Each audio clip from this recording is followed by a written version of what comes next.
อ้าวกลุ่มนี้เป็นอะไรกันหมดแล้วนี่อ้าวกลุ่ม2 3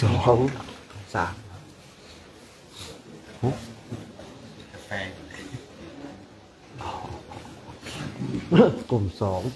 2เป็น28กันเป็นไรเนี่ยฮะน้อยใจประท้วงอะไรกันล่ะประท้วงทั้งกลุ่มเลยอะ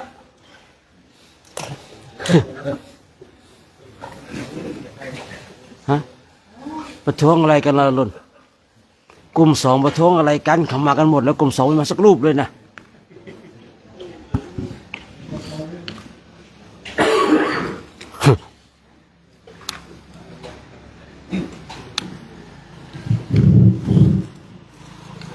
กลุ่ม2เอ้ยกลุ่ม2ประท้วงอะไรกันล่ะนี่ไม่มาสักมาตลอดรูปเดียวอยู่เลยนี่แปลกๆง่ายนะวางแผนอะไรกันเปล่าไม่รู้นะ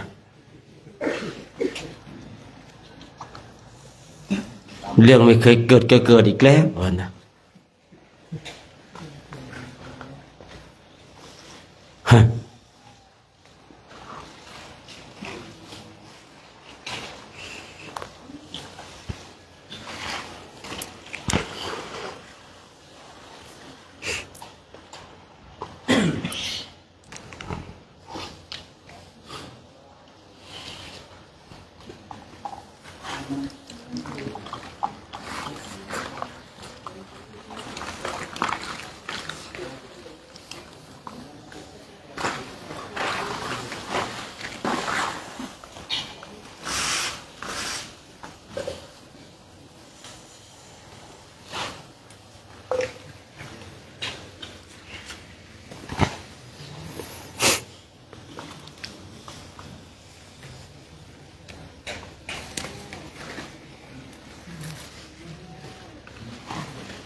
ในเวลานี้แต่ละวัน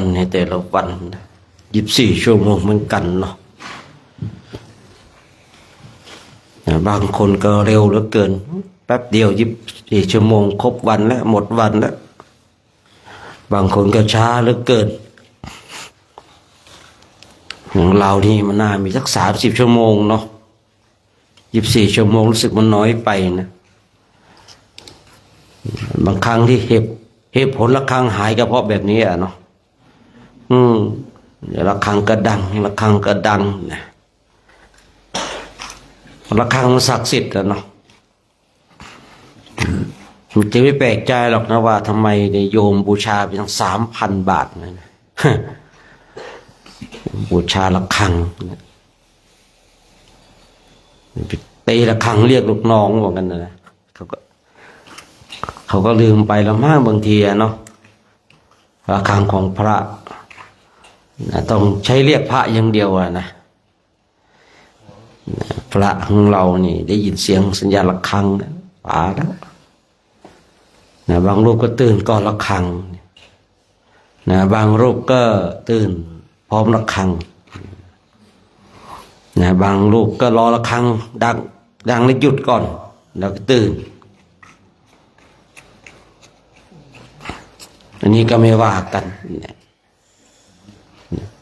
ทั้งนี้ทั้งนั้นเราท่านทั้งหลายก็ทำหน้าที่ของตัวของเราเองให้ดีนะมาทำหน้าที่ของเราดีแล้วทุกสิ่งทุกอย่างมันก็ดีนะทุกสิ่งทุกอย่างมันก็สมบูรณ์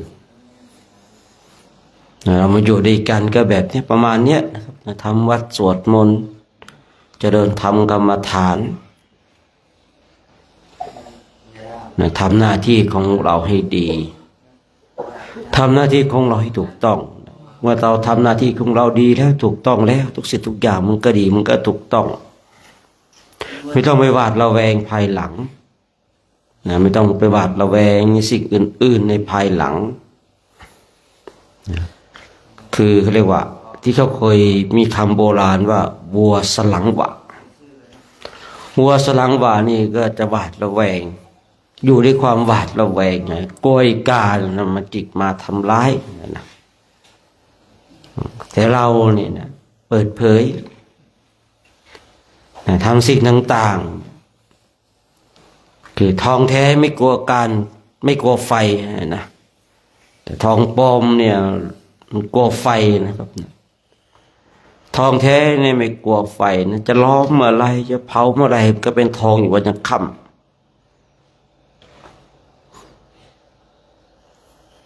แต่ถ้าทองปลอมเนี่ยหลอมเมื่อไรอ้าวเจอไฟเมื่อไรเนี่ยเจอเป็นทองปลอมนะของเรานี่กำลังปรุงสูตรนะให้เป็นทองนะเพราะว่าทองจริงๆมันก็มีแร่ธาตุนะต่างๆผสมอยู่เนาะนะจนกลายเป็นทองนะหล่อหลอมจนกลายเป็นทองเราเองก็เหมือนกันนะเนี่ยขอประทานอภัยต้องใช้คำนี้ตอนนี้เรากำลังเป็นแร่เป็นกรวดแต่เรากำลังจะหล่อหลอมให้เป็นทองณเวลานี้เราก็ต้อง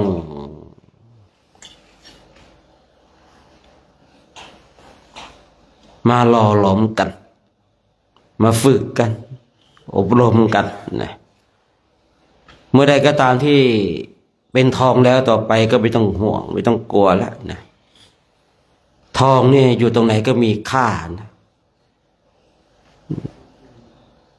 ตกในโถส้วมมันยังมีค่าเลยนะมีไม่ใช่ว่าเป็นทองแล้วตกอยู่โถส้วมหมดค่าหมดราคานะสิ่งอื่นๆตกในโถส้วมแล้วนี่คนก็ไม่อยากได้แล้วแต่ถ้าเป็นทองเนี่ยครับมันตกในโถส้วมเนี่ยคนก็ขนขวายที่จะเอามันขึ้นมานะมาเช็ดมาล้างเท่านั้นเองก็เป็นทองเช่นเดิมมีราคาเท่าเดิม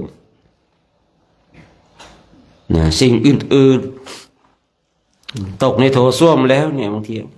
ไม่อยากจะหยิบไม่อยากจะจับเลยนะมีอยู่ข่าวครั้งหนึ่งพระมาจาริกเนี่ยเอามาจาริกกันหาโทรศัพท์ไม่เจอนะโทรศัพท์กำลังจะตั้งแถวออกเดินแล้วผมแบบนี้ออกไม่ได้นะพระเขาบอกว่าสงสัยพระเอาไปเขาว่ากันนะถ้าเกิดแบบนี้ฉะนั้นออกไม่ได้แล้วนะถ้าหาโทรศัพท์ไม่เจอไม่ออกไปเด็ดขาดเลยนะก็เลยถามหลวงพ่อไปทางไหนมาบ้างเนี่ยผมเก็บเต็นท์เสร็จปุ๊บผมก็ไปห้องน้ำเนี่ยลองโทรสิโทรติดอยู่เนี่ยโทรไปตังบุ้มในโถส้วมเลยนะไปดูกันในโถส้วมอยู่ในโถส้วมนู่นนะ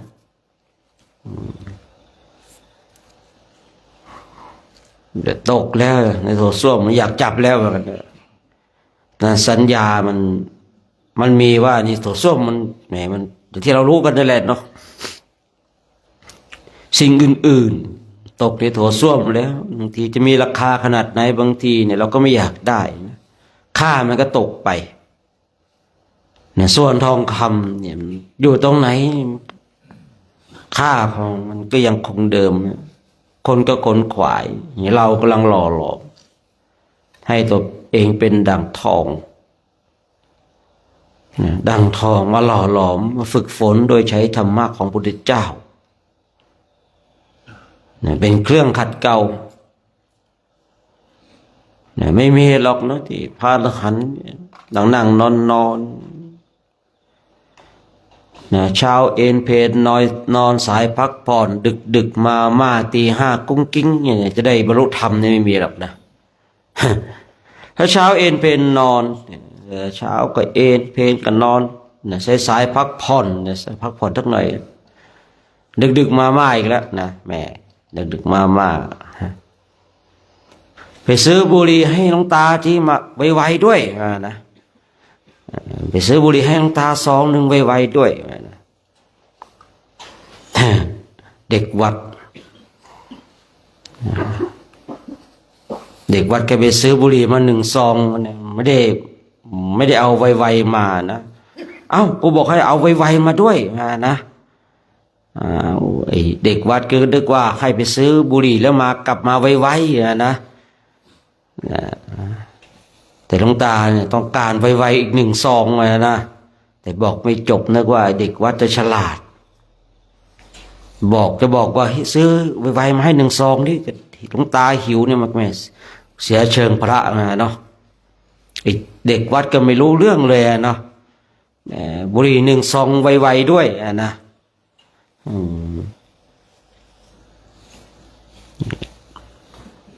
เช้าเอ็นเพนนอนสายพักผ่อนดึกๆมานะแต่ของเราเนี่ยตี 5นะไม่ทันตี 5เนาะตี 3กุ้งกิ้งเนี่ยถูกต้องแล้วนะของเราเนี่ยตี 3เนาะไม่ใช่ เช้าเอ็นเพนนอนสายพักผ่อนดึกไม่มีมาม่าเนาะหรือจะมีไม่รู้นะแต่เมื่อคืนมีผีก๊อบแก๊บอยู่นะมีไอ้จุกมาบอกไอ้กุมารทองมาบอกอยู่นะพ่อพระแอบกินขนมอีกแล้วนะรูปไหนก็ไม่รู้นะไม่ได้แอบนะเนาะกินเลยเนาะนะครับก็คงไม่ผิดมั้งนะเพราะว่าอะไรเนาะห้ามขบเคี้ยวของฉันในยามวิกาลไม่ได้เคี้ยวผมกลืนลงไปเลยอะผมไม่ได้เคี้ยวครับผมบวชสมเด็จพระดูร้อนเลยนะเดินไปเจอเนรกำลังกินมะม่วงอยู่นะเนรมันฉันไม่ได้นะมันเป็นของเคี้ยวผมไม่ได้เคี้ยวครับอาจารย์ผมกลืนลงไปเลยผมผิดเองอะเนาะเราแจงพระวินัยไม่ชัดเจนนะก็เขาไม่ได้เคี้ยวอะเนาะเขาใส่ปากแล้วเขาก็กลืนลงไปเลยอะก็ไม่ใช่เป็นของขบเคี้ยวของฉันนะเนาะบางทีพระวินัยก็ว่ากันไปอะเนาะเช้าเอนเพนนอนสายพักผ่อนดึกมานะตี 5ของเราไม่ใช่ตี 5เนาะตี 3แล้วกุ้งกิ้งท้ายรถเปิดแล้วเปิดไฟน้ำร้อนฉีดซองใส่เนี่ยเมื่อวานให้ท่านวิทย์ไปพิจารณามาแล้วนะกาแฟบ้างโอวัลตินบ้างนะคือเรามีก็ดื่มเนาะไม่มีเดี๋ยวก็หาดื่มกันเองนะไม่ยากหรอกนะยุคปัจจุบันสมัยก่อนเองเนี่ยผมคือยุคที่กาแฟซองเข้ามาใหม่ๆนะยุคเล็กๆเลยนะมันกาแฟแบบตักเอาเนาะกาแฟผงมีคอฟฟี่เมดมีน้ำตาลมีกาแฟนะบางรูปก็เอาเยอะหน่อยบางรูปก็น้อยกาแฟนะแต่ดีพอผ่านมาอีกนิดนึงช่วงเวลาหนึ่งกับกาแฟซองเนี่ยมันออกมาแพร่หลายคนนิยมนะสมัยก่อนเนี่ยน้ำปนะมันหายากครับกาแฟซองหนึ่งเนี่ยผมแบ่งกัน3 รูปนะครับซองหนึ่ง3 แก้ว4 แก้วนะครับผมบางคราวถึง5 แก้วนะคือแบบแก้วใหญ่ๆอ่ะนะแก้วใหญ่ๆนะครับเนาะเราก็ฉีกกาแฟใส่1 ซองน้ำร้อนใส่คนพอเข้ากันพวกก็แบ่งกันนะองค์ละแก้วเนี่ยนะซองหนึ่งทีแบ่งกัน3 แก้ว5 ลูก3 ลูกนะแต่สมัยนี้เนาะแหมกลับกันเลยครับนะรูปหนึ่ง3 ซองการมันเปลี่ยนไปผมก็เลยบางทีก็นึกว่ายุคของคนมีบุญมาเกิดเนาะมันสุขสบายเพียบพร้อมทุกอย่างจีวรเนี่ยกว่าจะได้เหมือนกันแบบนี้นะครับผมบางคราวได้จีวรสีนี้มาผ้าสังฆาติก็อีกสีหนึ่ง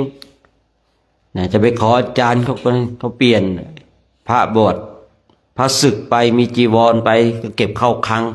เห็นแล้วอยากได้จะไปขออาจารย์เนาะผมอยากเปลี่ยนจีวรครับนะจีวรนี่ใส่ไม่ได้เรื่องไงไม่เป็นผ้าโจเลเนาะจุดนั้นบวชยังไง ผ้านี่ใส่ไม่ได้หรือไงเนี่ยจะเปลี่ยนทำไมโอ้โหถูกเขาตำหนิถูกเขาว่าตั้งแต่บัดนั้นนะผมแบบคือผมเองนะถ้าถูกแบบตำหนิแล้วผมรู้จำครับนะจำแล้วเราคอยระมัดระวังแต่บัดนั้นนะผมไม่เคยเรื่องของจีวรผมไม่ได้ใส่ใจเลยมีก็ห่มนะแบบไหนก็แบบนั้นนะมีแบบไหนก็ห่มแบบนั้นนะจะเก่าจะใหม่จะขาดนั้นไม่เคยคนขวายจะซื้อเองนั้นไม่เคยคนขวายมียังไงก็ใส่แบบนั้นนะครับเพราะจำได้ที่อาจารย์เขาก็บอกกันนะว่าห่มไม่ได้หรือไงแบบนั้นนะจะเปลี่ยนทำไมของเก่ายังดีอยู่เขาคุยเสียงห้าวครับคุยแบบเนี้ยไม่ได้คุยแบบท่านจะเปลี่ยนทำไมแต่เปลี่ยนทำไมของเก่าใส่ไม่ได้หรือไงก็เลยจำได้เลยไม่เปลี่ยนตั้งแต่บัดนั้นเรื่องของจีวรไม่ได้ใส่ใจเลยนะไม่ใส่ใจนะเพราะว่าจีวรก็หายากนะสมัยก่อนนะเป็นผ้าฝ้ายหนักกันหนักไม่แปลกใจหรอกว่าที่มีอานิสงส์ของพรรษาอานิสงส์ของกฐินเรื่องของผ้าสังฆาติไปไหนเราไม่ต้องพกไปก็ได้เพราะมันหนักหนาไงผ้าฝ้ายเนี่ยแค่ชั้นเดียวมันก็หนาหนักอยู่แล้วนะยิ่งสองชั้นนี่โอ้โหยุคสมัยก่อนห่มผ้าฝ้ายกันนะครับพันลูกบวกปุ๊บหันไปทางเพื่อนเลยนะพอเดียวตวัดลูกบวกไปโดนเพื่อนดังตึบเพราะมันหนาไงมันหนักไงโอ้แค่นี้แล้วครับพันแล้วนะยิ่งช่วงสมัยก่อนออกบิณฑบาตด้วยห่มผ้าสองชั้นผ้าสังฆาติ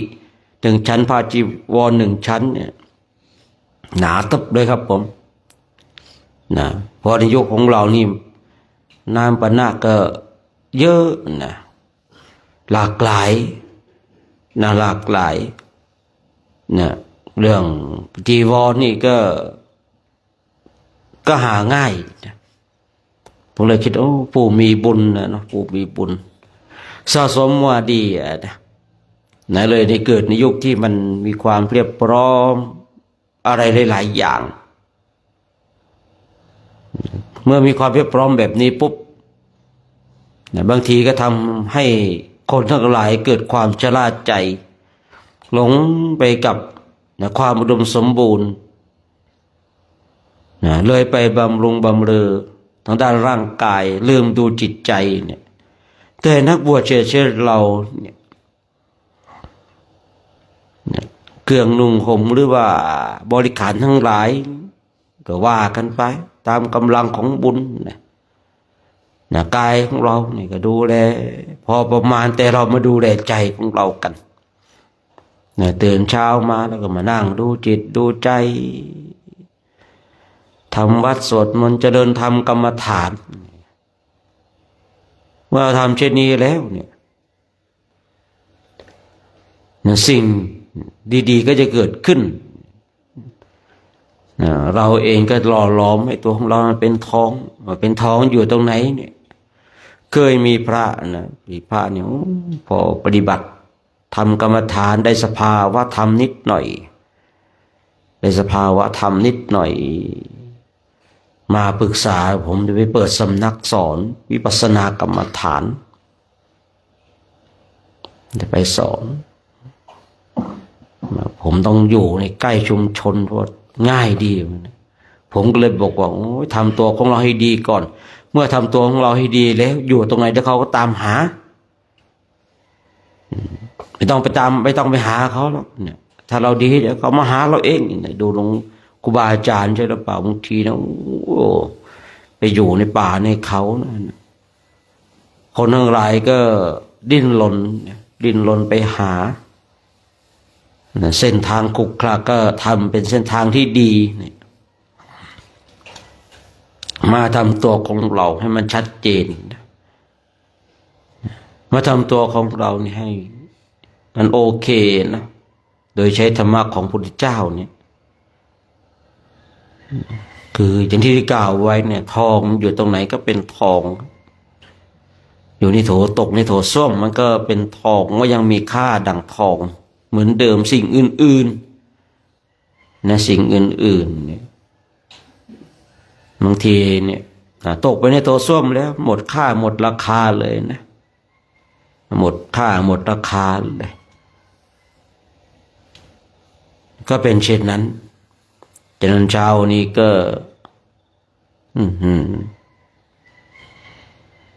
ใส่หมวกกันนะมองไม่เห็นแล้วเนาะใส่แว่นตาทีก็ออกป้นเลยเนี่ยเนาะว่ากันไปหนาวก็มีไปผมไม่ว่าหรอกนะตอนที่เรานั่นมันพอมันทางความหนาวผมก็โรคจิตอย่างหนึ่งนะโยมก็ไม่เห็นผมเอาผ้าสังฆาติพาดแบบนี้นะพวกนี้ไม่ใช่ผ้ามันเป็นฤาษีว่านะผมโรคจิตผมก็ทำประชดใหญ่เลยนะอยากตกนรกก็เอาดิวะนะเฮ้ยจริงเจตนาพระพุทธเจ้าของเราให้ผ้าสังฆาติเนี่ยนะเนี่ยหามาคมแบบเนี้ยแล้วก็มีคนมาคอมเมนต์นะผมนี่มันโรคจิตนะครับส่งเสริมคนให้ขึ้นสวรรค์ไม่ได้ก็ทำให้มันตกนรกไปเลยมันจะได้ตกนรกนานๆไม่ต้องขึ้นมารังควานและกวนคนอื่นน่ะมันตกนรกไปไกลๆเลยอะนะ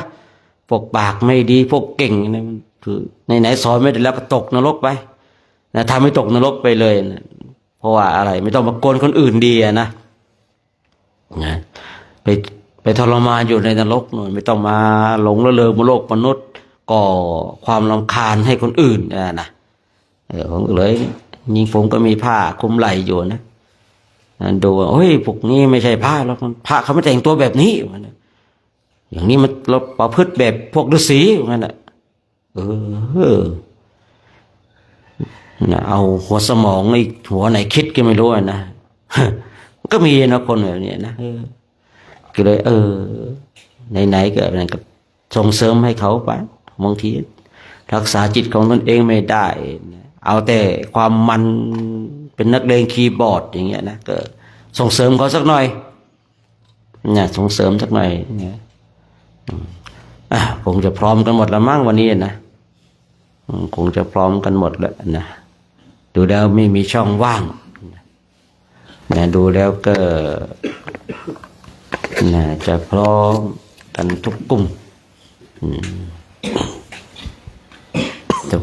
ต่อไปเราก็จะได้ทำวัดสวดมนต์กันนะ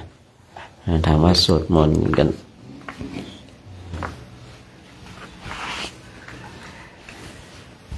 นะทำวัดสวดมนต์ถ้าใครยังไม่ได้ไปเอาน้ำเต้าหู้เนี่ยนะน้ำเต้าหู้ยังมีอยู่นะอุ่นๆเช้าเนี่ยร่างกายต้องใส่ของอุ่นลงไปเนี่ยน้ำเต้าหู้อุ่นๆกาแฟอุ่นๆน้ำอุ่นๆจะดีนะทดสอบเนาะเจอความหนาวแต่มันก็ไม่ได้หนาวมากนะเมื่อคืนหลับเพลินไปหน่อยตื่นมาเหื่อเต็มตัวเลยนะต้องเอาผ้าออกนะตื่นมาโอ้โหเหงื่อเต็มตัวเลยไปเดี๋ยวสวดมนต์กันดีกว่านะมันจะเล็กนะเล็กนำทำวัดสวดมนต์สับเปลี่ยนวนเวียนกัน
พร้อมแล้วคุกเข่าพนมมือขึ้นพร้อมแล้วกราบ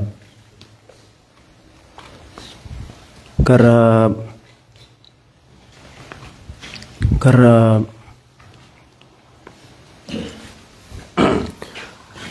โยโสภะคะวะอะระหังสัมมาสัมพุทโธสวากขาโตเยนะภะคะวะตาธัมโมสุ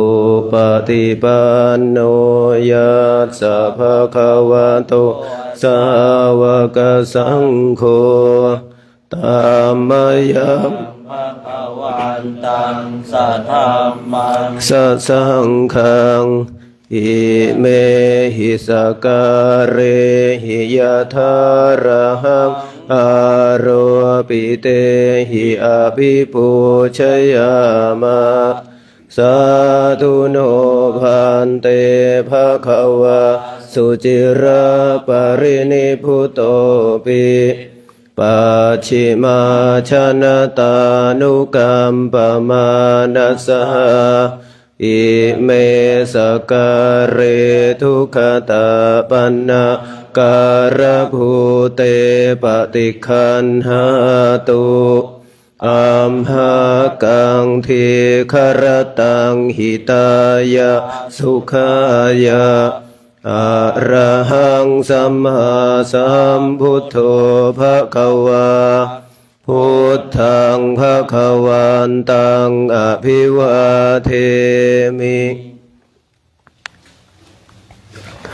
สวากขาโตภะคะวะตาธัมโมธัมมังนามัสสามิสุปฏิปันโนภะคะวะโตสาวกสังโฆสังฆังนามามิหันธรรมยังพุทธัสสะภะคะวะโตปุปภาคณมการังกโรมาเสนะโมตัสสะภะคะวะโตอะระหะโตสัมมาสัมพุทธัสสะนะโมตัสสะภะคะวะโตอะระหะโตสัมมาสัมพุทธัสสะนะโมตัสสะ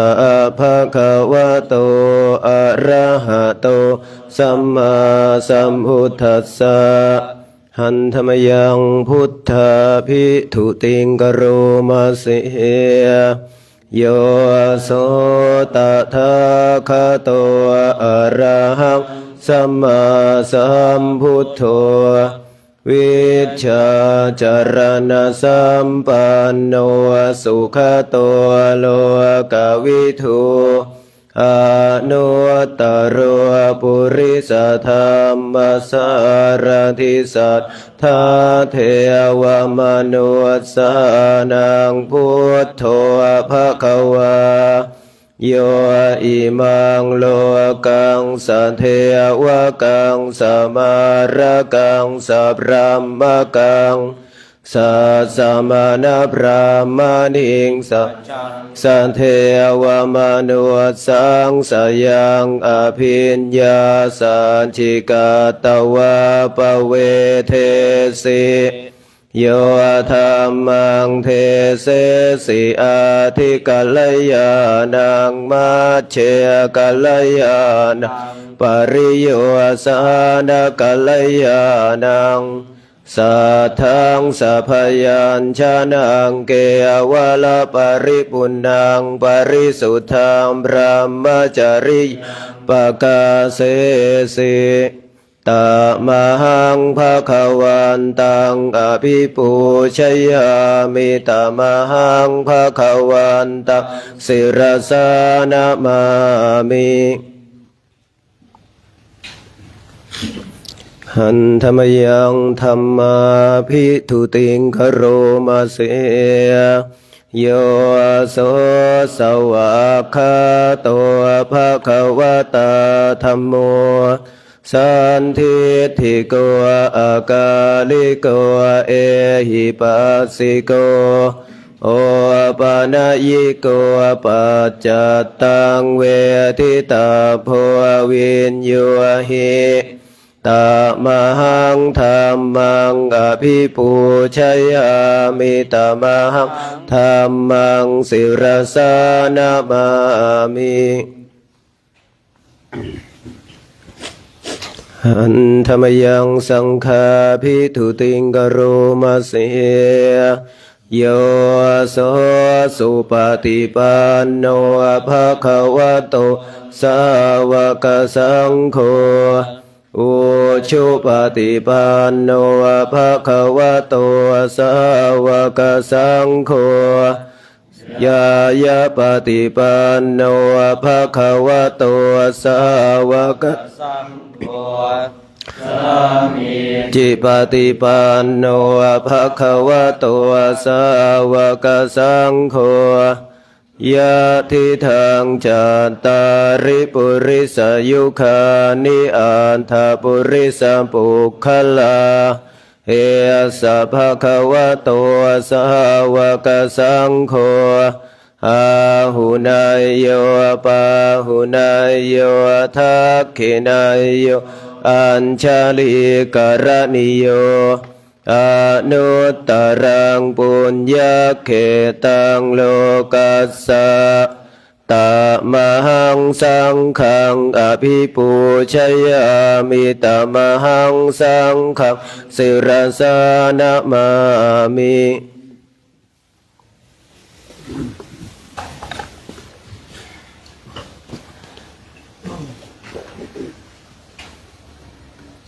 หันธรรมยังรัตนตยปนามะคาทายโยเจวะสังเวคปริกิตนาปาทัญจะพนามาเสพุทโธสุสุโธกรุณามหันนาโวโยจันตสุทธาภรยานาโลจโนโลกัสสะปะปุปะกิเลสะคาตะโกวันธามิพุทธังอะหัมอะทะเรนะตัง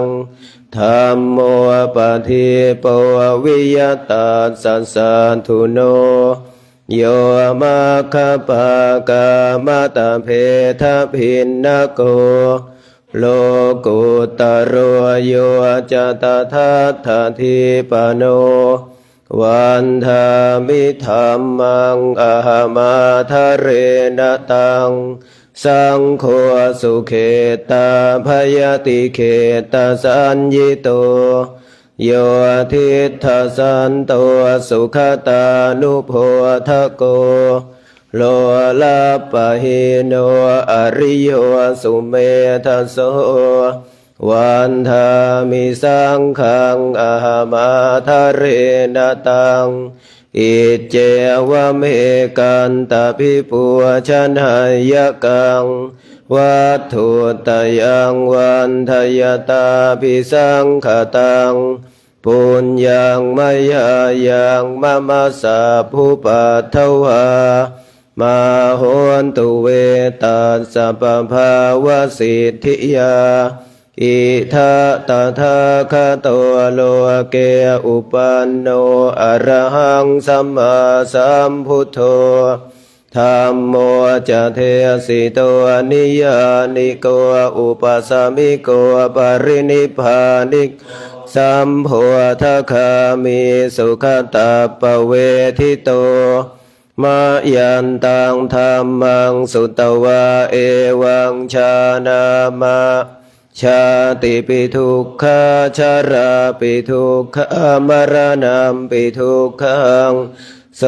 กปริเทวทุกขโทมานัสสุปายาสาปิทุกขา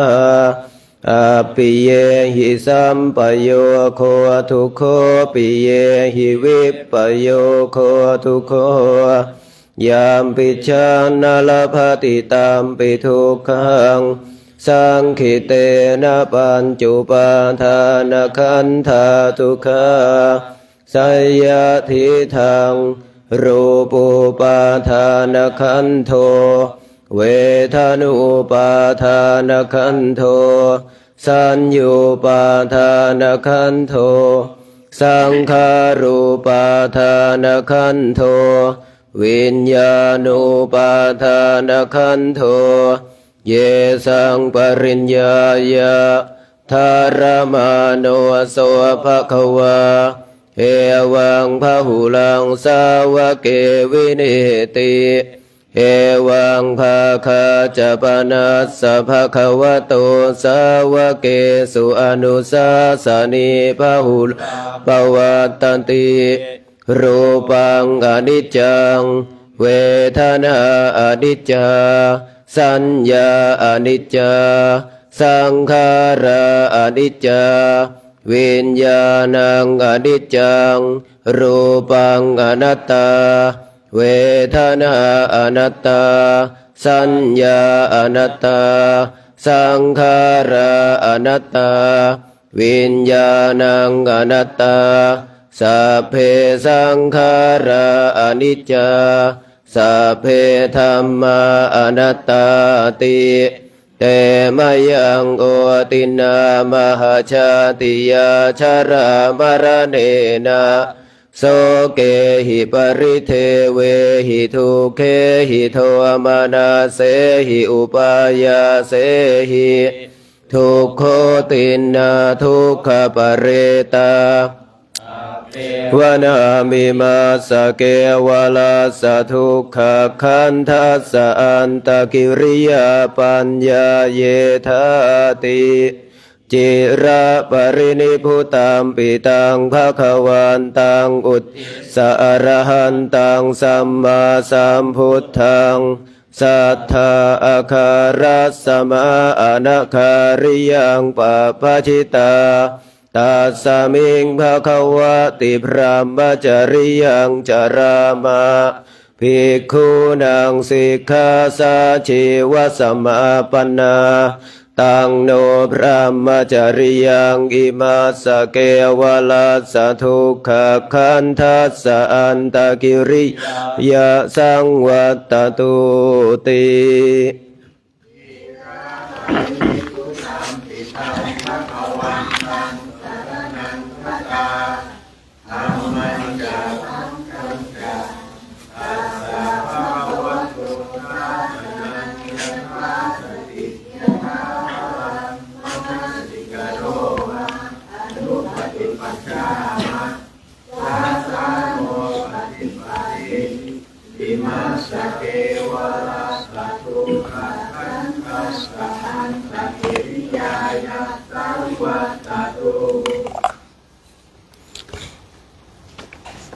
หันธรรมยังตังคณิกปัจเจเวคณาปาทังพนามาเส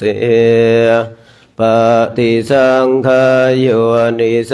จิวรังปฏิเสวามิยาวะเทวาสิตัสสะปฏิฆาตายะอุณหัสสะปฏิฆาตายะดังสมากัสสวะตาตาปะสิริงสัพพสัมภัสสานังปฏิฆาตายะยาวะเทวะหิริโกอปินาปฏิชาธนาทังปฏิสังขายโยนิโสปินทปาตังปฏิเสวามิเนวะทวายานามัทายานามันดานายานาวิภูสนายายาวะเทวะอิมาสกายาสัทธิติยายาปนายาวิหิงสุปรติพระมจริยานุขายา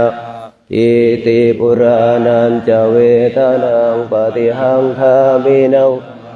เวทนังนาอุปาเทสามิยาตราจะเมภวิสติอนวัชตาจะปาสุวิหาโลจาติปฏิสังขายโยนิโสเสนาสนังปฏิเสวามิยาวะเทวาสิตัสสะปฏิฆาตายะอุณหัสสะปฏิฆาตายะ ดังสมากสวาตาตปาสิริงสัพพสัมภัสสานังปฏิฆาตายายาวะเทวะอุตุปริสยวินโหทานังปฏิสัลลานารามัทธังปฏิสังขโยนิโสคิลานาปัจจยเพศชปริคารังปฏิเสวามิยาวะเทวะอุปันนานังวายาภาธิกานังเวทนานังปฏิฆาตายาอาภยาปัจฉะปรมัตตายาติหน้า15หันธรรมยังสารพันเยนะพุทธมังคละคาทายโยพนามาเสสัมพุทโธทิปะทังเสโธนิสินโนเจวามัชชิเมโกนทันโยปุพพะภาเคจะอาคานายเยจักสสะโปสารีปุตโตจะทาคิเนหารติเยอุปาลิจาปัจฉิเมปิจานันโทพายาเพจะขวัมปติโมคัลลาโนจะอุตตะเรอิสาเนปิจาราหุโลอิเมโคมังคลาพุทธาสัพเพอิทาปฏิทิตาวันทิตาเตจะอัมเหหิสักการเรหิจะปุชิตาเอเตสังอนุภาเวนะสัพพะโสทิภวันตุโนอิเจวะมัจจันตานามาสนายังนามาสมาโนรัตนาตยังยังปุญญาภิสันทังวิปุลังอลาทังตัสสะนุภาเวนะหตันตรายโย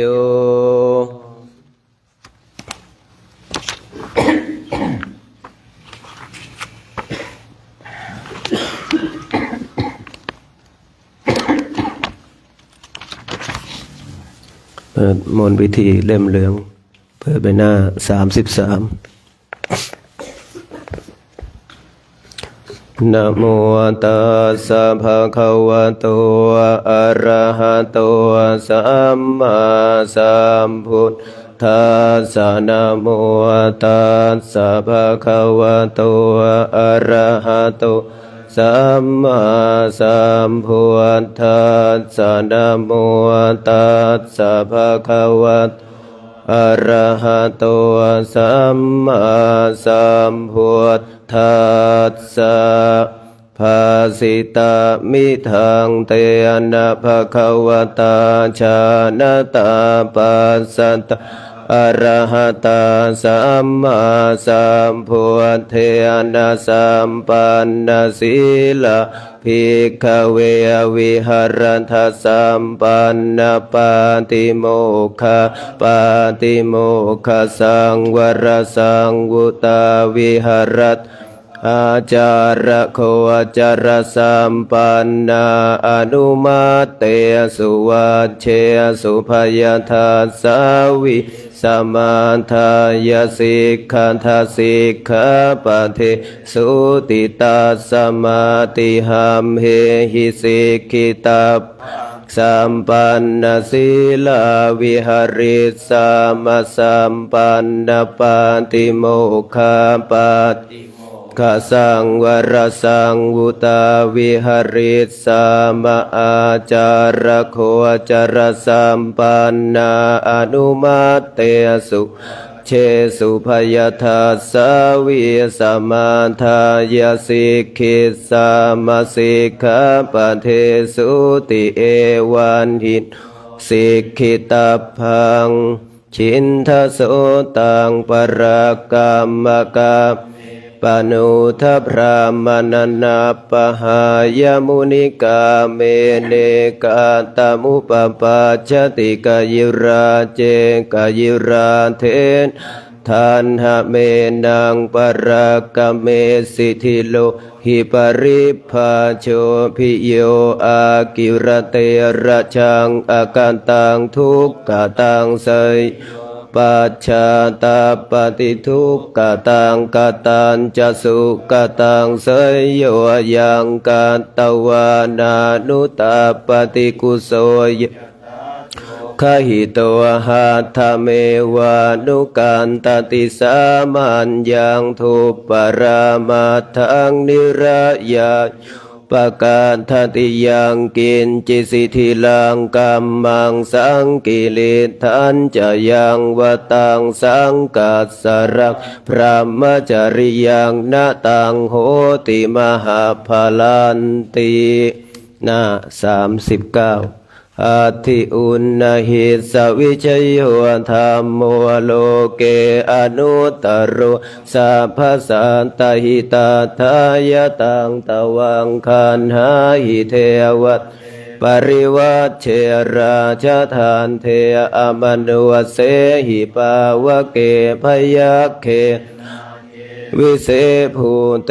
อากาลมรเนนวาสัพพสมามรณามุตโตทเปตวากาลมริตตัสเสวะอนุภาเวนะโหตุเทวสุขีสัทธาสุทธสีลังสมาทายัตสุจริตังจเรตัสเสวะอนุภาเวนะโหตุเทวสุขีสัทธาลิขิตังจินติปูชังธารนังวาจานังคารุงปะเรสังเทสนังสุตวะตาสุยุปวัฏติติยะถาปิเสลาวิปุลานะอาหัจจปะพะตาสมันตาอนุปริยายุงนิปโปเทนตาจตุทิสเอวังชราจมาจุจะอธิวาตันติปานิโนคาติเยพระมัตเวเสสุเทจันทาลปุกุเสนกินจิปริวัชเชติสาภเมพิมาทตินาตาทหาทินางภูมินรธานังนาปาติยานาปตายุเทนะสากาเชตุงทะเนนวาตาสมาหิปันทิตัวปวโสสังอาธรรมาตานุพุทเทธรรมเมจะสังเคจะทิโรสัทธังนิโยธรรมังนวาจายะอุทาเจตสาอิเทวานังปะสังสันติเปจะสักเคปโมทติติยัสสะสัทธาตถาคเตอาจาลาสุปฏิทิตาสกัลยานังอริยการตังปัสสังสิตังสังเคปัสสะโทยัสสะทิอุชุภูตันจะทัสสะอัทลิโทติตังอาหุอัม ชีวิตังตัสสมาสัทธันจะศีลันจะปัสสะทางธรรมทัสสนังอนุยุนเชทะเมทาสรังพุทธานาสาสนันติเอวเมสุตังเอกังสมัยยังภควาสาวัตถิยังวิหรัตตวเนอนาถปินทิกาสอาราเมตตระโคภควาภิกขุอามันเตสิภิกขวติเตติเตภิกขุภควโตปัจจโสสุงภควาเอตทะโวจาอุปาทาวาภิกขเวตถาคตานังอนุปาทาตถาคตานังทิตาวาสาธาตุธรรมัตถิตตาธรรมนิยามัตสัพเพสังขาราอนิจจติตังตถาคตอภิสัมพุชติอภิสัมเมติอภิสัมพุชิตวาอภิสัมเมตวาอาจิกติติปัญญาเปติปัฏฐเปติวิวรติวิภาชติอุตตานิกโรติสัพเพสังขาราอนิจจติอุปาทาภิกขเวตถาคตานังอนุปาทาวาตถาคตานังทิตาวะธาตุธรรมัตถิตตาธรรมนิยามตาสัพเพสังขาราทุกขาติตังตัส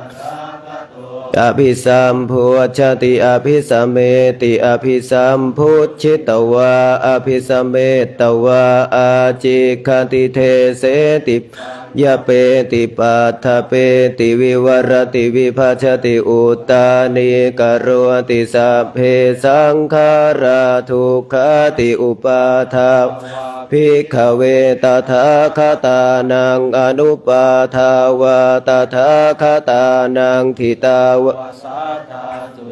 มัตถิตตาธรรมนิยามตาสัพเพธัมมาอนัตตาติตังตถาคต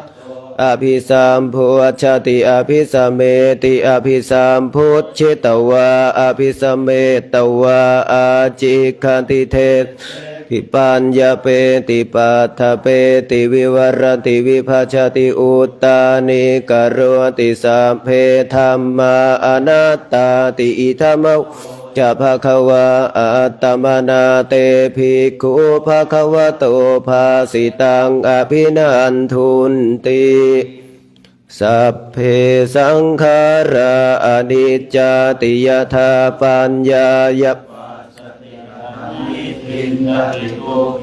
เอสมัคโควิสุทธิยาสัพเพสังขาราทุกขาติปัญญายปัสสติอัฏฐานิพินทติทุกเขเอสมัคโควิสุทธิสัพเพธัมมาอนัตตาติยถาปัญญายปัสสติอัฏฐานิพินทติทุกเขเอสมัค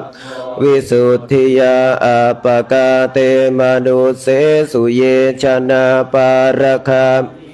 อัฏฐายังกิตาราปัชาติระเมวานุทาวติเยจะโคสัมมาทัคคะเตธรรม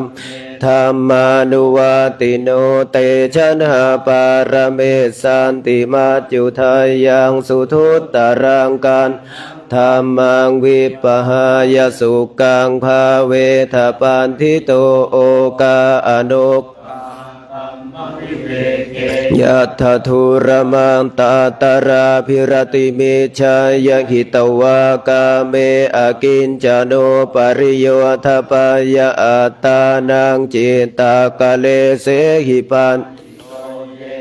สัมโพธิยังเคสุสัมมาจิตตังสุภาวิตังอาทานปฏินิสสักเคอนุปาทายะเยรตาขีนาส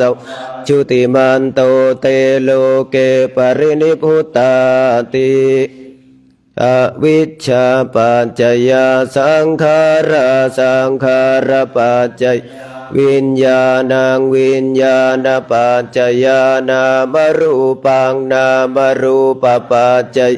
สลายตนังสลายตนะปัจจยาภัสโสภัสสะปัจจยาเวทนาเวทนาปัจจย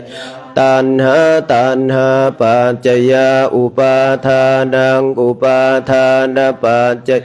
ภวะภวะปัจจยาชาติชาติปัจจยาชรามรณังโสกปริเทวทุกขโทมันสุปายาสาสัมภวันติเอวเมตตาสเกวลาสัตขันธัสสะสมุทโยโหติอวิชชายตเววะอเสสวิราคานิโรธาสังขาริรุสังขารนิโรธาวิญญาณนิโรโทวิญญาณนิโรธนามรูปนิโรโทนามรูปนิโรธายตนะนิโรโทสลายตนะนิโรธาภัสสะนิโรโทภัสสะนิโรธาเวทนานิโรธาตัณหานิโรโทตัณหานิโรธาอุปาทานนิโรโทอุปนานิโรธาภวนิโรโทภวนิโรธาชาตินิโรโทชาตินิโรธชรามรณังโสกปริเทวทุกขโทมานาสุปายาสัส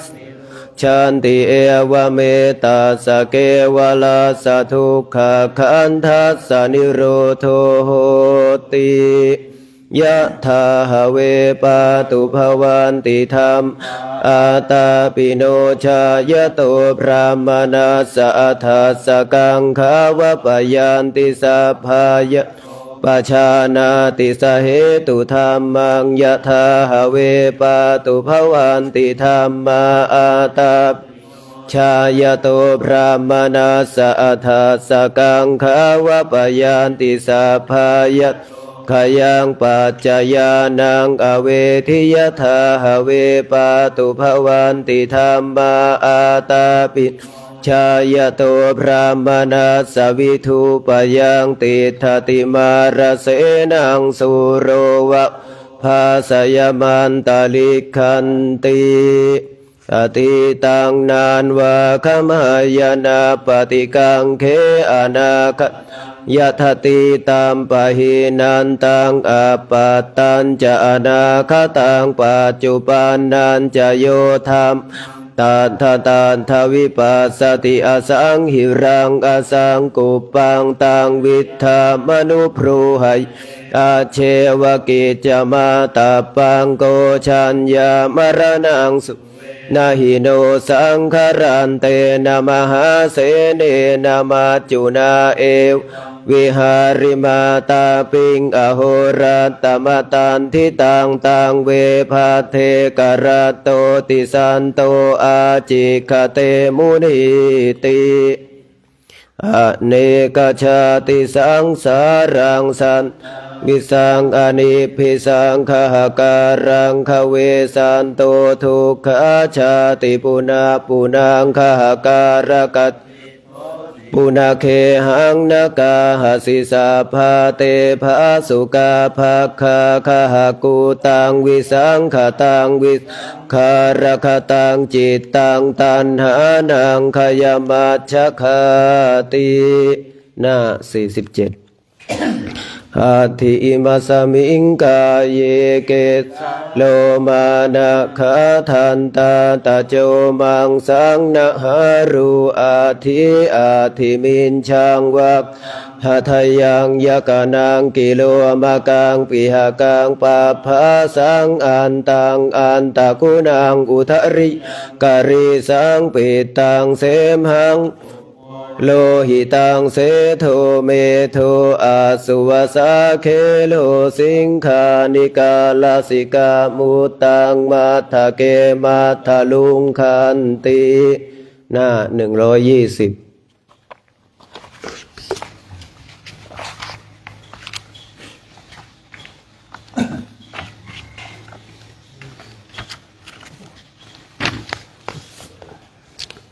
ยันเตนะภะคะวตาชานะตาปัสสัตอะระหะตาสัมมาสัมพุทเทนะปัฏมังปาราชิกังกัตถปัญญาตันติเวสาลิปัญญาตันติกังอาราภาติสุทินนังกาลันทพุทธอาราภาติกิจสมิงวัตถุสมินติสุทินโนกาลันทพุทโตปุราณทุติยิกายเมถุน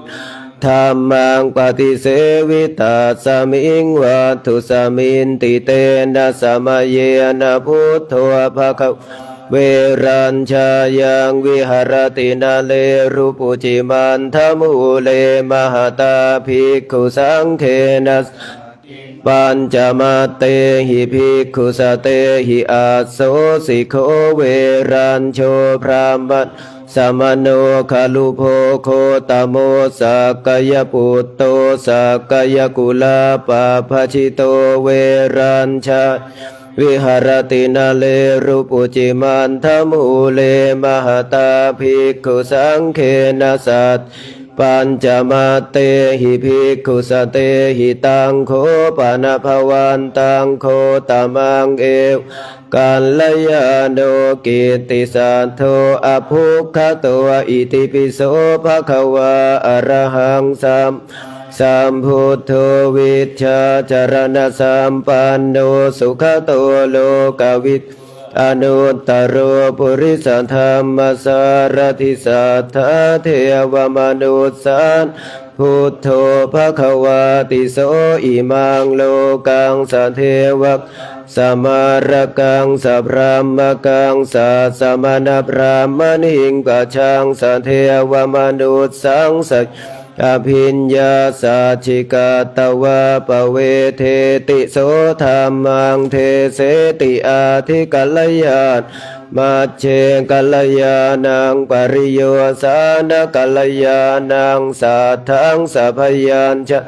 เกวลปริปุณังปริสุทธามรามจริยังปกาเสติสาธุโขปนาตถารูปาอรหัตังทัสสนังโหติติเอวเมสุตังเอกังสมยังภะคะอันตราจราชะคะหังอันตราจนาลันทางอัฏฐานามาคปฏิปันโนโหติมหัตภิกขุสังเขนะสัทถิงปัญจมาเตหิภิกขุสเตหิสุปิโยภิกปริภาชโกอันตราจราชะคะหังอันตราจนาลันทางอัฏฐานัมขปฏิปันโนโหติสัทถิงอันเตวาสินาพรหมทัตเตนะนเวอนัตตาตระสุทางสุปิโยปริภาชโกอเนกปริยายภาสติธรรมัสสะอวานังภาสติสังฆัสสะอวานังภาสติสุปิยัสสะปนะปริภาชกัสสะอันเตวาสิพรหมทัตโตมา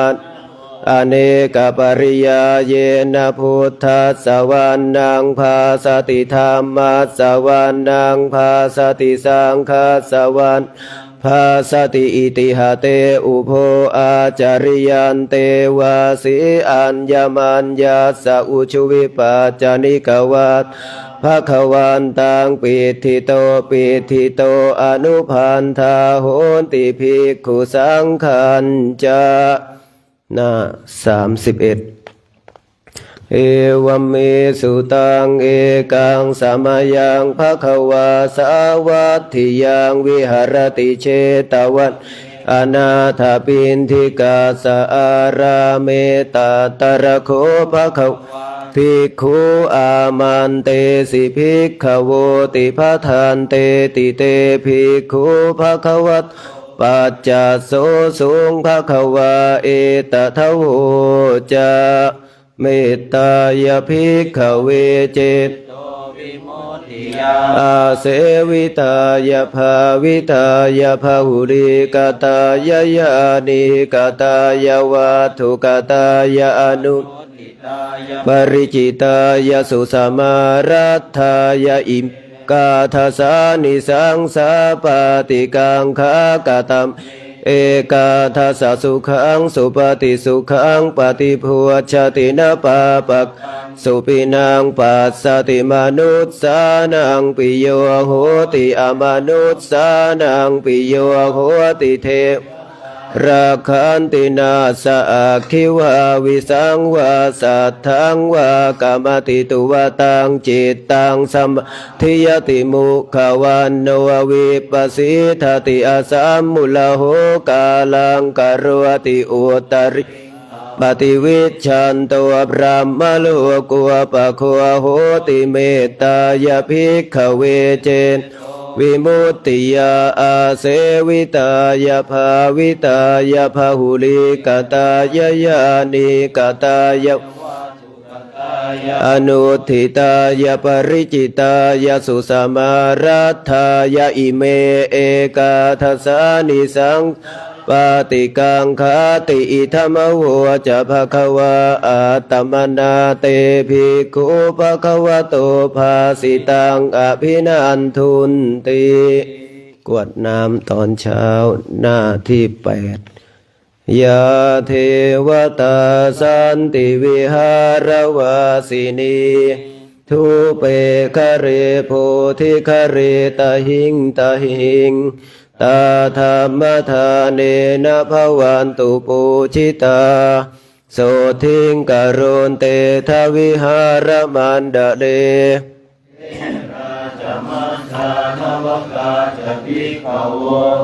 สารามิกาธานปฏิอุปาสกาขามาจะเทสานิขมาจะอิสราสัปปานภูตาสุขิตาภวันตุเตชะลาพุชาเยปิจาอันดาสัมภวาสังเสทชาตาอัทโวปปาติกานิยานิกังธรรมวรังปฏิจจเตสัพเพปิตโรตุสังขยัง ทาตุจิรังสตังธรรมโมธรรมัทธราจปุคลาสังโฆโหตุสมัคโควะอัฏฐายะจหิตายะจาอัมหิรักขตุสัทธัมโมสัพเพปิธรรมจาริโนวุถิงสัมปะปุณายามะธรรมเมอริยปเวทิเต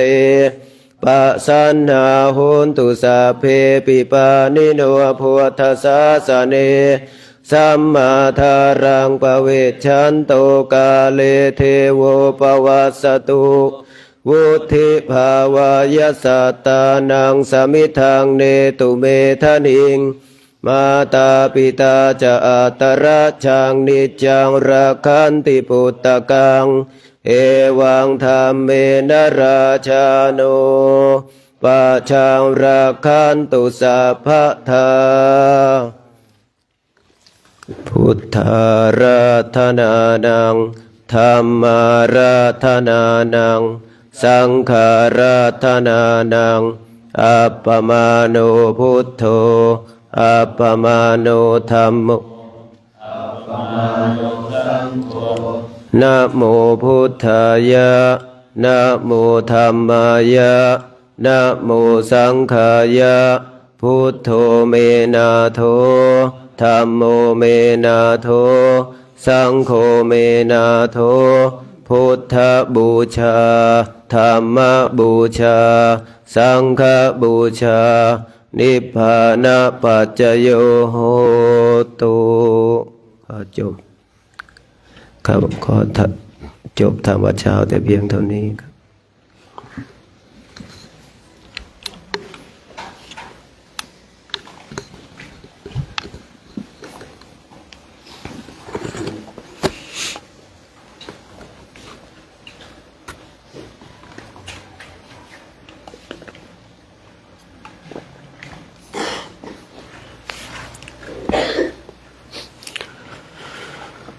หลังจากที่เราได้สวดมนต์ในช่วงภาคเช้าจบเราก็มาเจริญธรรมกรรมฐานต่อการสวดมนต์ไหว้พระนั้นเกิดบางคนบางท่านสวดไปแล้วฟังไม่รู้เรื่องเนี่ยมันจะได้อะไรไหมสวดไม่ได้ฟังอย่างเดียวเนี่ยมันจะได้อะไรไหมถ้าเราสวดเนี่ยสวดไปแต่ไม่รู้ความหมายแต่ถ้าเราตั้งใจสวดเนี่ยจิตจดจ่อจดจ้องอยู่กับมนต์นั้นมันก็เหมือนกับคำวงบริกรรมบทสวดทั้งหลายเนี่ยที่เราสวดกันเนี่ยที่เราไม่รู้ความหมายมันแปลว่าอะไรเนี่ยแต่จิตของเราจดจ่อจดจ้องอยู่กับบทสวดนั้นเนี่ยให้เข้าใจง่ายๆคือก็คือคำวงบริกรรมดีๆนั่นเองคำวงบริกรรมที่เราใช้กันเนี่ยก็ไม่แตกต่างกันส่วนบางคนบางท่านสวดไม่ได้เลยแต่ได้ฟังแล้วก็ไม่รู้หรอกว่ามันแปลว่าอะไรถามว่าเราได้อะไรถ้าเราตั้งใจฟังจิตจดจ่อจดจ้องบุญก็เกิดขึ้นเพียงแต่เราฟังเราสวดไม่ได้เหมือนกับถ้าอุปมาให้เข้าใจง่ายเหมือนกับเราฟังเพลงบางเพลงเราร้องไม่ได้แต่เราก็สนุกกับเพลงนั้นเพียงแต่เราได้ยินเราก็สนุกกับเพลงนั้นถามว่าเราร้องเพลงนั้นได้ไหมไม่ได้แต่เราสนุกกับเพลงนั้นอันนี้อุปมาให้ฟังแบบเข้าใจง่ายๆที่สุดการที่เราฟังเสียงสวดมนต์เนี่ยเราสวดไม่ได้สวดไม่ได้ฟังก็ไม่รู้เรื่องแต่จิตของเราจดจ่อจดจ้องอยู่กับเสียงสวดมนต์นั้นอยู่กับเสียงสวดมนต์นั้นเนี่ยบุญทั้งหลายก็เกิดขึ้นมันก็เป็นสมาธิโดยเอาเสียงเนี่ยมาเป็นสมาธิเสียงทั้งหลายถึงแม้ว่ามันจะเป็นปรปักษ์ต่อฌานแต่เสียงนั้นก็เป็นเหตุให้เกิดฌานได้เกิดสมาธิได้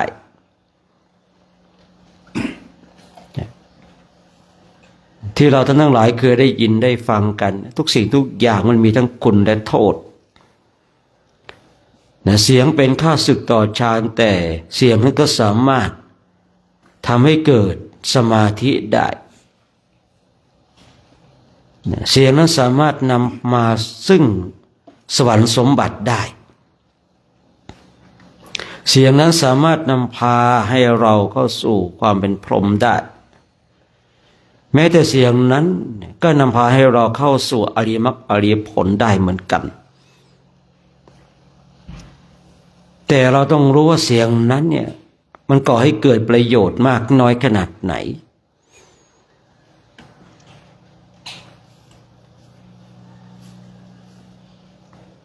เสียงมีทั้งก่อให้เกิดประโยชน์และก่อให้เกิดโทษเสียงที่ก่อให้เกิดประโยชน์เสียงสวดมนต์เสียงธรรมะเสียงที่เป็นวาจาที่เป็นสุภาษิตเสียงนั้นก่อให้เกิดประโยชน์ยิ่งเสียงของการชวนคนสร้างคุณงามความดีประกาศคุณงามความดีแล้วเสียงนั้นเป็นมงคลเปล่งวาจาออกไปเป็นมงคลแล้วชอบแล้วเสียงที่ไม่ก่อให้เกิดประโยชน์เช่นเสียงนั้นไปยุแยงจะแข่งลั่วใส่ร้ายป้ายสีเสียงนั้นเป็นที่เปล่งออกไปเป็นทุพภสิทธิ์ว่าจะไม่น่าฟังเลยเสียงนั้นไม่ก่อให้เกิดประโยชน์กับก่อให้เกิดโทษอีกต่างหาก เสียงทั้งหลายที่เราเนี่ยได้เปล่งกันออกไปเนี่ยเป็นมนต์ของพระพุทธเจ้าหรือว่าเป็นธรรมที่พระพุทธเจ้าทรงตรัสไว้อย่างนี้เราสวดกันเนี่ยธรรมนิยามเกิดดีเนี่ยหรืออีกหลายๆบทเนี่ยถ้าเราฟังแล้วเข้าใจสวดแล้วเข้าใจมันก็จะชัดเจนขึ้นแต่ถ้าว่าเราเนี่ยสวดไม่ได้ฟังอย่างเดียวบุญทั้งหลายก็เกิดขึ้น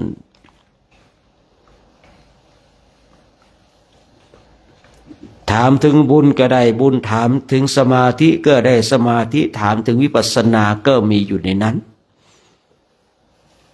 คราวนี้ขึ้นอยู่กับตัวของเราเองว่าจิตของเราเนี่ยจะมีปัญญาขนาดไหนนำเสียงนั้นเนี่ยมาเป็นเหตุให้เกิดสมาธิจิตนำเสียงนั้นอย่างฌานให้เกิดขึ้นนำเสียงนั้นอย่างลงสู่ความเป็นจริงของธรรมชาติ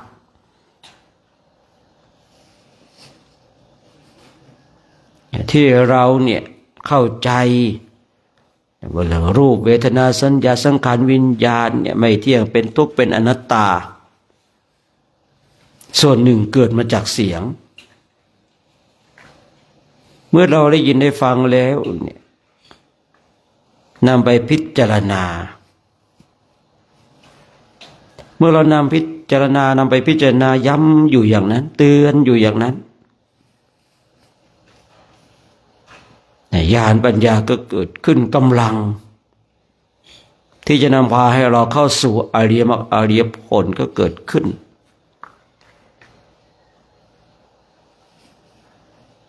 ก็เนี่ยเราท่านทั้งหลายสวดกันเนี่ยสวดมนต์กันเนี่ย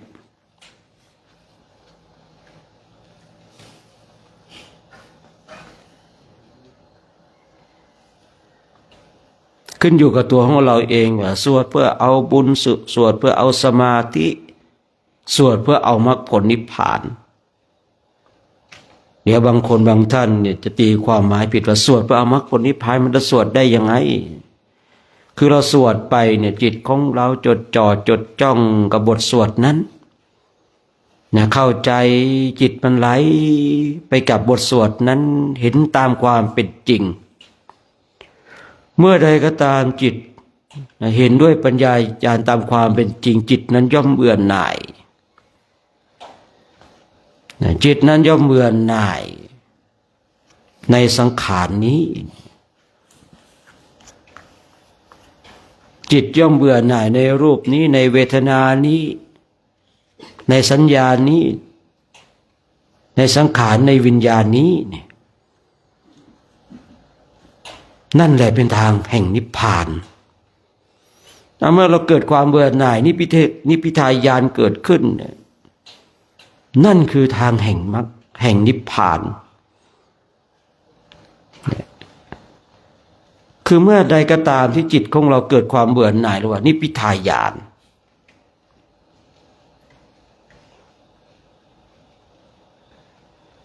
นี่ความเบื่อหน่ายเนี่ย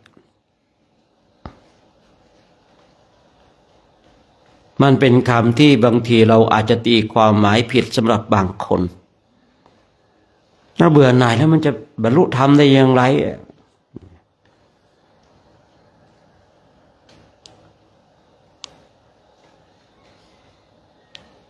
คือเบื่อหน่ายในธาตุในขันธ์ในรูปในเวทนาสัญญาสังขารวิญญาณเนี่ยเมื่อเราเบื่อหน่ายแล้วเนี่ยพระพุทธเจ้าพระองค์ทรงตรัสนะเป็นทางแห่งนิพพานแต่ถ้าเราเนี่ยเข้าไปร้อยรัดเข้าไปชอบความเบื่อหน่ายไม่เกิดขึ้นปิดกั้นทางนิพพานของเราเองเส้นทางแห่งนิพพานนั้นเราเป็นผู้เปิดหรือเราเป็นผู้ปิดขึ้นอยู่กับตัวของเราเองในการสวดมนต์ไหว้พระที่กล่าวไว้เสียงที่เราเป่งไปมันเป็นสุภาษิต เราสวดเองหูของเราได้ยินเสียงของเราสวดไปเพลิน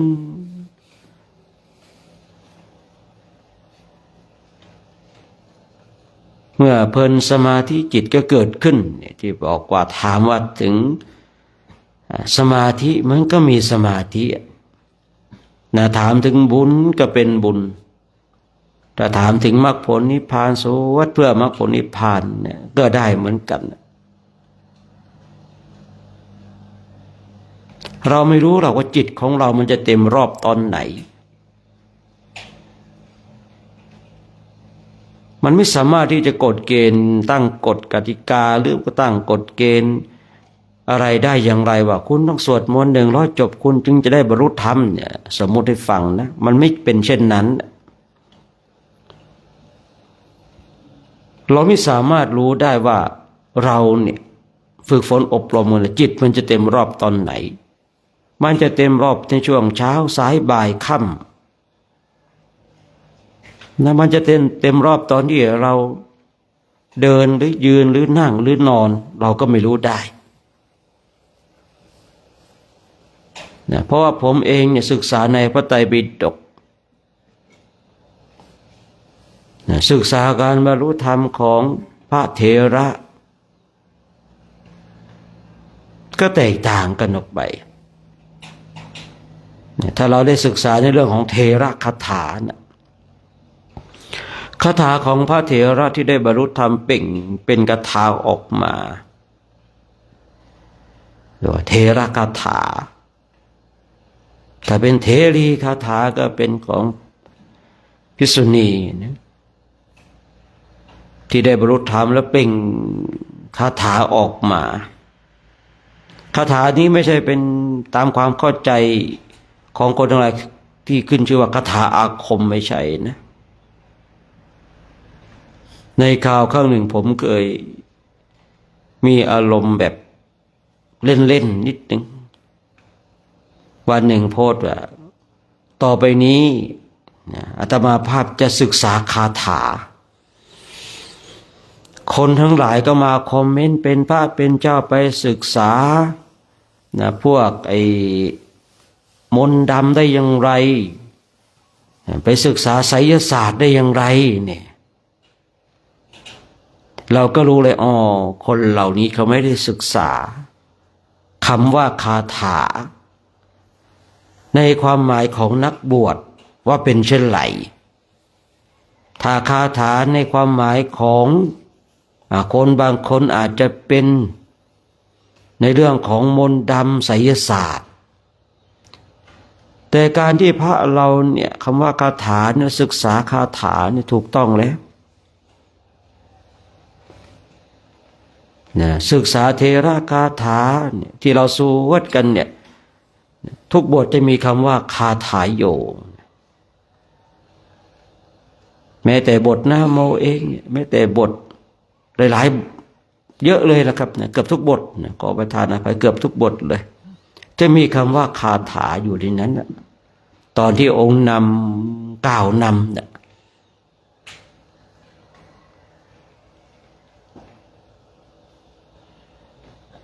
บางคราวผมเนี่ยจะโพสอะไรลงไปอารมณ์ผมก็มีเด่นๆผมอยากจะรู้บางสิ่งบางอย่างว่าคนเนี่ยเข้าใจคำว่าคาถาในความหมายของพุทธศาสนาอย่างไร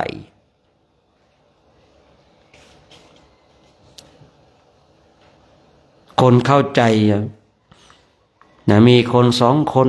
นอกนั้นด่ากระจายเลยนะด่ากระจายเลยนะ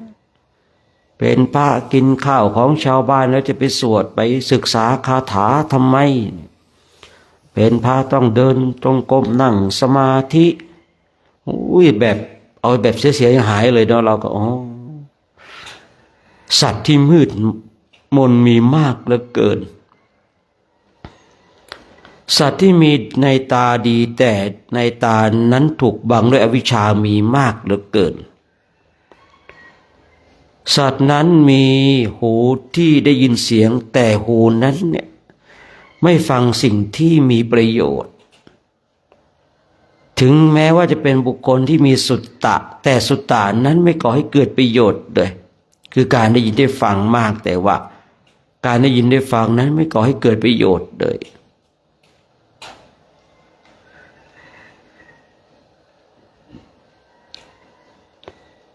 ฉะนั้นเสียงก็เป็นสิ่งที่สำคัญที่เคยได้กล่าวเมื่อสักครู่นี้ว่าที่ได้กล่าวเมื่อสักครู่นี้ว่าคือทุกสิ่งทุกอย่างเนี่ยมันมีทั้งคุณและโทษเสียงก่อให้เกิดคุณก็ได้เสียงก่อให้เกิดโทษก็ได้บางทีญาติโยมเนี่ยบางทีชมไลฟ์สดอยู่อย่างเนี้ยไม่ได้มีหนังสือสวดมนต์ว่าสวดไม่ได้เราสวดไม่ได้บางคนคิดถึงว่าเราสวดตามพระไม่ได้เราจะบาปไหมคือบางคนเนี่ยวิตกวิจารณ์เขามากความสงสัยเขามีเยอะบางทีถึงขนาดนั้นนะว่าถ้าเราสวดมนต์ไปกับพระแล้วเนี่ยแต่บังเอิญเราสวดไม่ได้สวดผิดเนี่ยมันจะบาปไหมบางคนเนี่ยมีความสงสัยพูดเองก็บอกว่าไม่บาปหรอกนะเพียงแต่เราได้ยินก็เป็นบุญก็เป็นกุศลสำหรับตัวของเราแล้วเพียงแต่เราจิตของเราเนี่ยแนบแน่นไปกับเสียงนั้นแบบนี้ก็ได้บุญแล้วแต่ทั้งนี้ทั้งนั้นคนทั้งหลายบางทีเนี่ยเมื่อตนเองสวดไม่ได้ปุ๊บก็ไม่อยากฟังกลัวบาปทั้งที่ว่าการที่ฟังเสียงสวดมนต์เสียงแห่งธรรมะเนี่ยก่อให้เกิดกุศลในสมัยครั้งพุทธกาลมีอุบาสิกาท่านหนึ่งเป็นผู้ที่ร้องรำทำเพลงมอบความสุขให้กับคนทั้งหลายวันหนึ่งไปเจอพระพุทธเจ้าได้เข้าไปถามพระพุทธเจ้าเนี่ยคุยตามภาษาของเราให้ง่ายว่าฉันเนี่ยมอบความสุขร้องเพลงให้คนทั้งหลายมีความสุขเมื่อฉันตายไปแล้วฉันจะไปสวรรค์ชั้นไหนเขาคิดว่าการที่มอบความสุขให้คนแล้วต้องไปสวรรค์อย่างเดียวคือบางคนก็มีความคิดเช่นนั้นถามพระพุทธเจ้าอยู่3 ครั้งด้วยกันพระพุทธเจ้าเป็นธรรมเนียมของพระพุทธเจ้านะคือบางสิ่งบางอย่างพระองค์ก็ไม่อยากตอบแต่เมื่อถ้าถามพระองค์ถึง3 ครั้งเป็นธรรมเนียมของพระพุทธเจ้าที่จะต้องตอบพระพุทธเจ้าก็ตอบว่าเธอตายไปเธอก็ตกนรกร้องไห้เลยนะนักร้องในสมัยครั้งพุทธกาลร้องไห้เลยพูดไปด้วยว่าก็ฉันเนี่ยมอบความสุขให้กับคนทั้งหลายเวลาที่ฉันร้องเพลงแล้วคนทั้งหลายมีความสุขทำไมฉันยังตกนรกเพราะความสุขที่เธอให้นั้นปนไปด้วยกามคุณนักร้องตัดแนวรูปก็ต้องแต่งตัวยั่วเย้าก่อให้เกิดอะไรหลายๆอย่างเนี่ยก่อให้เกิดอะไรหลายๆอย่างคือทำให้เกิดคนทำให้คนทั้งหลายนี่เกิดกิเลสสุขที่เกิดจากกามคุณย่อมนำโทษมาให้และสุขที่เกิดจากกามคุณเนี่ยย่อมนำโทษมาให้อย่างอุบาสิกาท่านนี้แล้วนักร้องท่านนี้มอบความสุขให้กับคนทั้งหลายประกอบไปด้วยกามคุณพระเจ้าองค์เลยทรงบอกว่าถ้าตายไปก็ตกนรกคือที่พระเจ้าทรงตัดเช่นนี้เพราะว่านางเนี่ยถามว่าตายแล้วจะไปไหนถ้านางถามคำถามอีกอย่างหนึ่งพระองค์ก็ไม่ทรงตอบเช่นนี้นะแต่ว่านางถามว่าตายแล้วจะไปไหนพระเจ้าเลยตอบตายไปก็ตกนรกเนี่ยจึงบอกว่าเสียงเนี่ยก่อให้เกิดโทษก็ได้ก่อให้เกิดคุณก็ได้คือนี่เราสวดบท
ถ้าพูดเช่นนี้ก็คงผิดกับการที่เราเด็กทำให้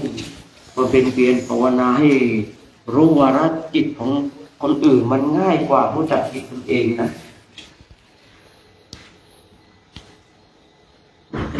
คือคนอบรมให้รู้วาระจิต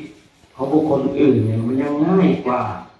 การฝึกที่รู้จักจิตของตนเองการที่เราจะรู้จักจิตของตนเองเนี่ยโอ้โหถ้าไม่จดจ่อจดจ้องไม่ทำนานจริงๆยากเหลือเกินแต่การที่เราฝึกฝนอบรมจะรู้ว่าจิตของบุคคลอื่นเนี่ย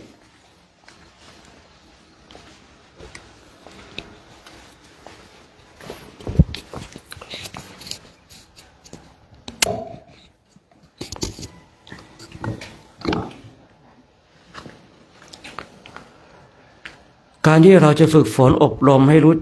วาระจิตของบุคคลอื่นเนี่ยไม่เกิน7 วันมันก็ได้แล้วท่านทั้งหลายไม่ใช่เรื่องยากนะยังฌานให้เกิดขึ้นเจอคนนั้นกำหนดจิตดูรู้ปั๊บนะคือไม่ใช่รู้ตลอดเวลานะการรู้วาระจิตของบุคคลอื่นคือต้องกำหนดจิตกำหนดดูว่าคนนี้คิดอย่างไรเนี่ยหรือว่าบุคคลนั้นเนี่ยส่งกระแสจิตมาแต่คนที่รู้วาระจิตเนี่ยคือจะเป็น2 อย่างคือ1ก็เข้าไปกำหนดดูจิตของบุคคลนี้ว่าเป็นเช่นไร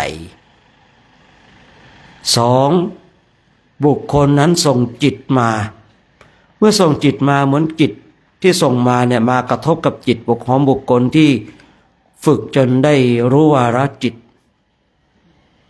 เมื่อจิตของบุคคลนั้นส่งมาปุ๊บจิตเนี่ยของบุคคลที่ฝึกได้แล้วเนี่ยกระทบพอกระทบปุ๊บก็เข้าไปดูเข้าไปรู้เลยเห็นหมดเลยคันเนี่ย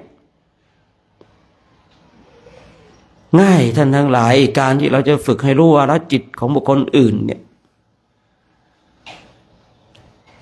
เป็นเรื่องง่ายมากๆเลยไม่ใช่เรื่องยากแต่การที่เราจะรู้จักจิตของตนเองเนี่ยโอ้โหอันนี้นะ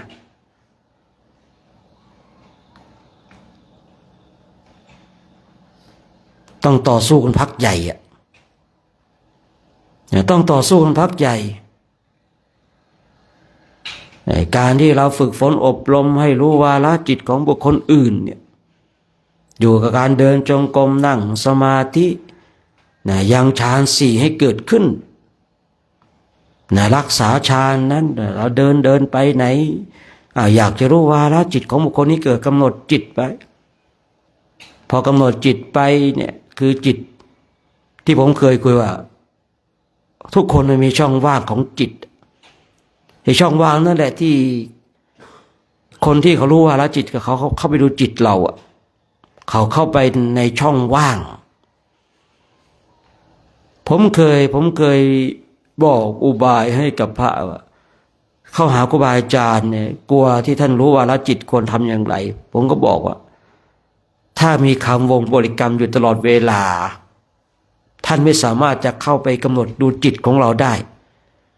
เพราะจิตของเราไม่มีช่องว่างแต่ถ้าเผลอเมื่อไรนะท่านสามารถเข้าไปได้ถ้าท่านอยากกำหนดดูแต่ถ้าเรามีคำวงบริกรรมนะถ้าเรามีคำวงบริกรรม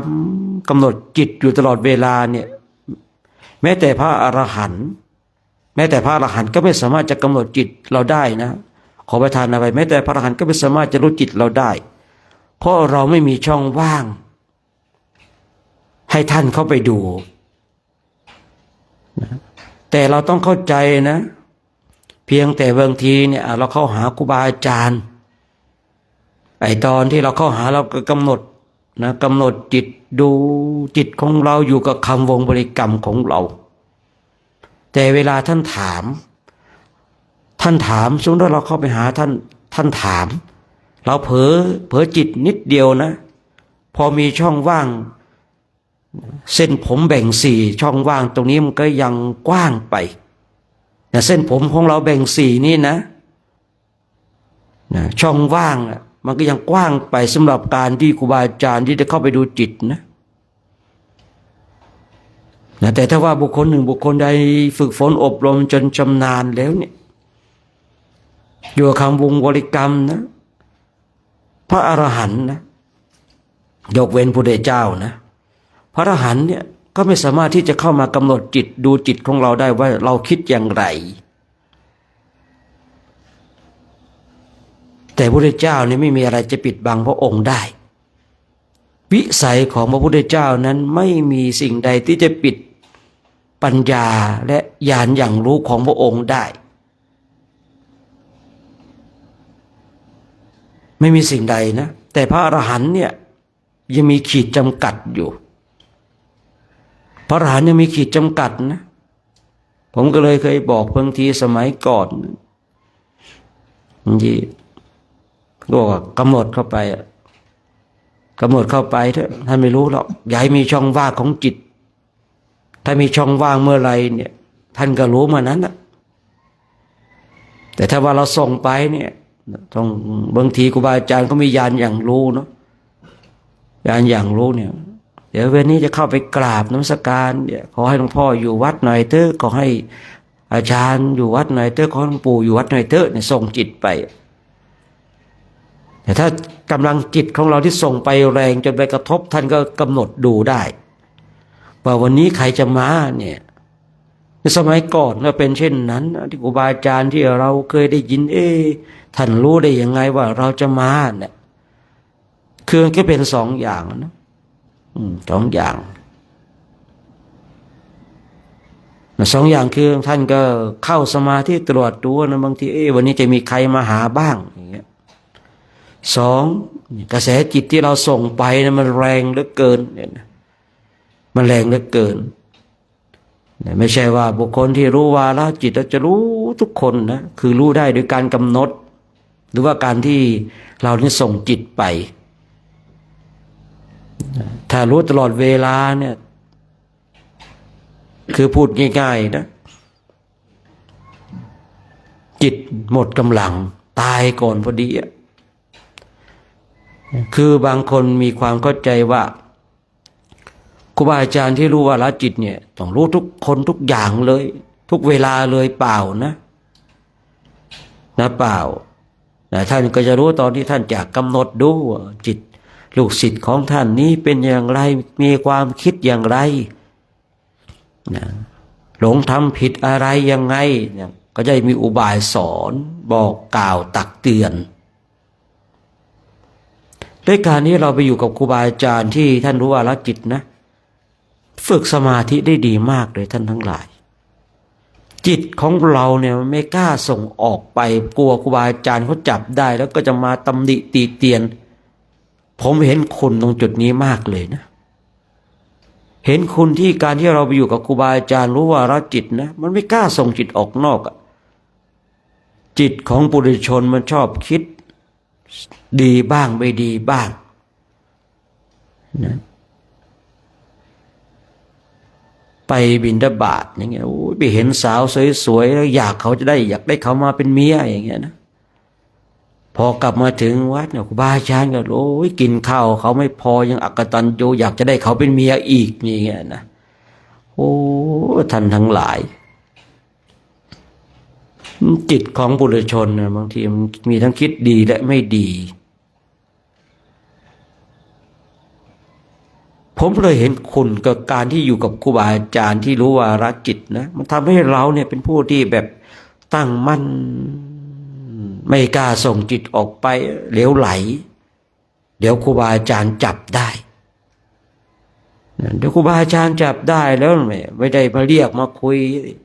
บางทีประกาศในท่ามกลางสงฆ์เลยอย่างเงี้ย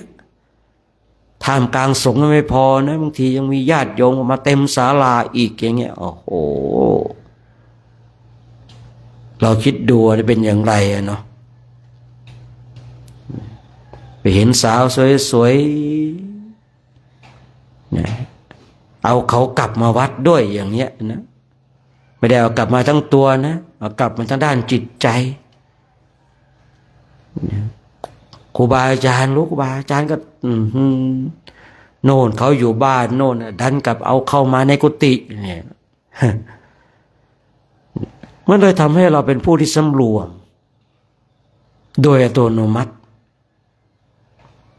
นะการที่เราอยู่กับครูบาอาจารย์ที่รู้วาระจิตเนี่ยสำรวมมากเลยนะสำรวมมากเลยท่านทั้งหลาย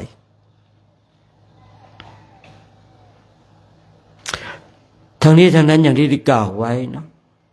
ที่ก่อนที่จะคุยเรื่องนี้เกี่ยวกับ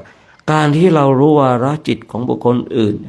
ไม่สามารถทำให้เราพ้นทุกข์ได้นะการรู้วาระจิตของคนทั้งหลายนี่เราอย่าคิดว่าเป็นได้เฉพาะพระอรหันต์อย่างเดียวนะผู้ที่ได้ฌานก็สามารถทำได้ท่านทั้งหลายแต่ได้ฌานสี่นะต้องได้ฌานสี่จึงจะได้นะคือบางคนบางท่านว่าครูบาอาจารย์รู้วาระจิตเนี่ยเป็นพระอรหันต์เนี่ยไม่เสมอไปนะการรู้วาระจิตของบุคคลอื่นการรู้จิตของบุคคลอื่นเนี่ยถ้าเป็นในปุถุชนนะมันไม่สามารถทำให้เราพ้นทุกข์ได้แต่มันก็เป็นเหตุให้เราเกิดความเบื่อหน่ายได้คือการที่เรารู้วาระจิตเนี่ยมันไม่สามารถทำให้เรารู้ว่าพ้นทุกข์ได้แต่เป็นเหตุให้เราเบื่อหน่ายได้เช่นเราเห็นคนนี้เขาเข้าไปกำหนดดูจิตของเขาโอ้ยเขาเดือดร้อนสามีมีกิ๊กภรรยามีกิ๊กอย่างเงี้ยนะเกิดความระหองระแหงมีแต่ความทุกข์มันทำให้เราเกิดความเบื่อหน่ายได้อย่างวิปัสสนาญาณเกิดขึ้นได้แต่ถ้าเรารู้ว่าละจิตอย่างเดียวไม่ได้เกิดความเบื่อหน่ายมันไม่สามารถทำให้เราพ้นทุกข์ได้แต่ถ้าเรารู้ว่าละจิตแล้วเกิดความเบื่อหน่ายได้เห็นนะบางทีนะโอ้โหทุกข์เหลือเกินคนอื่นก็มีแต่ทุกข์ทีแรกเราคิดว่าเรามีความทุกข์อยู่คนเดียวคนอื่นเขาก็มีแต่ความทุกข์คนนั้นทุกข์เรื่องนั้นคนนี้ทุกข์เรื่องนี้คนนั้นทุกข์เพราะสามีคนนั้นทุกข์เพราะภรรยาคนนั้นทุกข์เพราะลูกคนนั้นทุกข์เพราะพ่อแม่คนนั้นทุกข์เพราะนู่นนี่นั่นโอ้ยเราก็คิดว่าเราทุกข์อยู่คนเดียวที่ไหนได้ทุกคนมีแต่ความทุกข์หมดเลยแล้วเรายังจะแสวงหาที่เกิดอีกหรือการรู้วาระจิตอย่างที่ผมบอกเมื่อสักครู่นี้ว่ามันไม่ได้ทำให้เราพ้นทุกข์แต่มันสามารถเป็นเหตุทำให้เราเบื่อหน่ายได้เราคิดว่าเราทุกข์อยู่คนเดียวที่ไหนได้คนอื่นก็ทุกข์เหมือนกันถ้าเรายังเกิดแบบนี้เราก็ต้องทุกข์แบบนั้นในอย่างที่คนทั้งหลายเขาทุกข์ไม่ได้แล้วต้องรีบเร่งขนขวายในการปฏิบัติธรรมเนี่ยการรู้วาระจิตก็เป็นเหตุให้เราบรรลุธรรมได้นะไม่ใช่ไม่ดีนะมีส่วนดีเนี่ยการที่เราสามารถระลึกชาติได้เนี่ยมีโอกาสเดี๋ยวจะเล่าให้ฟังนะแต่วันนี้ก็ขอยุติการเจเสียงไว้เพียงเท่านี้ก่อนนะขอให้เราท่านทั้งหลายนั่งเพียรภาวนาฝึกฝนอบรมบ่มนิสัยกันนะอบรมบ่มนิสัยภาคเพียรภาวนานะจนกว่าจะได้เวลาอันสมควรตอนนี้เราก็นั่งภาวนากันนะ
การเจริญจิตตภาวนาในช่วงเช้านี้ก็สมควรแก่เวลานะ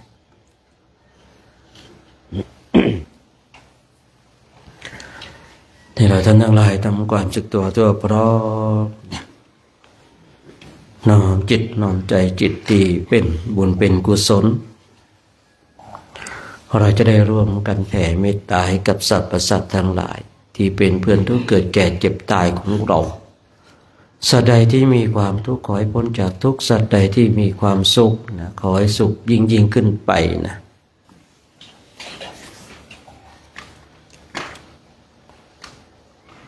สัพเพสัตตาอาเวราโหนตุขอสรรพสัตว์ทั้งหลายทั้งปวง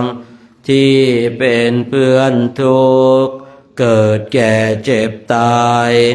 ด้วยการทั้งหมดทั้งสิ้นจงเป็นสุขเถิด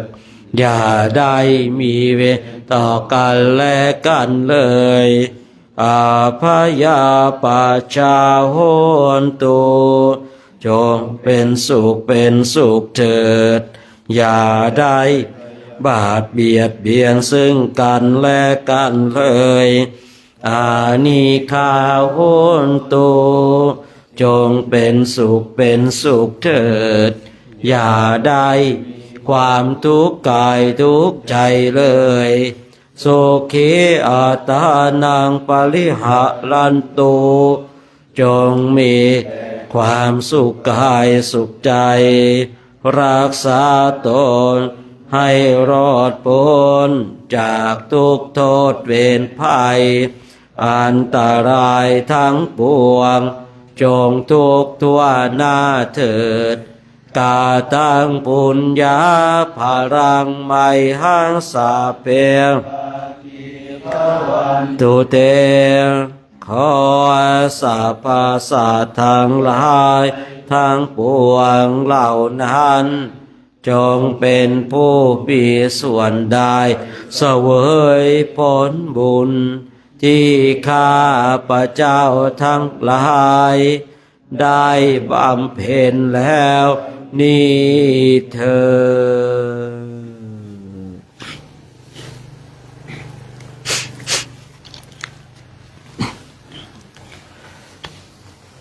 เช้านี้ก็ต้องขออนุโมทนากับคณะพระภิกษุสงฆ์องค์สมณเณรแม่ชีแล้วก็อุบาสกอุบาสิกาพร้อมกับคณะสัตยาธิโยมที่ชมไลฟ์สดอยู่ที่ได้มาร่วมกันสร้างบุญและบารมีกันในช่วงภาคเช้าของวันนี้นะเช้านี้ก็เป็นเช้าของวันที่30แล้วเนาะ30พรุ่งนี้ก็วันที่1นะอีกไม่กี่วันก็จะถึงวัดแล้วนะโน่น28 29นู่นนะ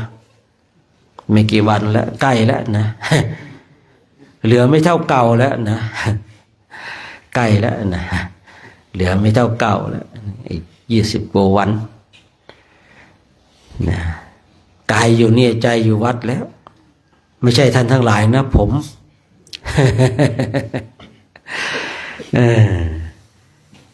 กายอยู่นี่เนาะเนี่ยใจเนี่ยนะไปแล้วไปนู่นไปนี่ก็ว่ากันไปนะเราก็มาทำหน้าที่ของเราให้ดีเนาะ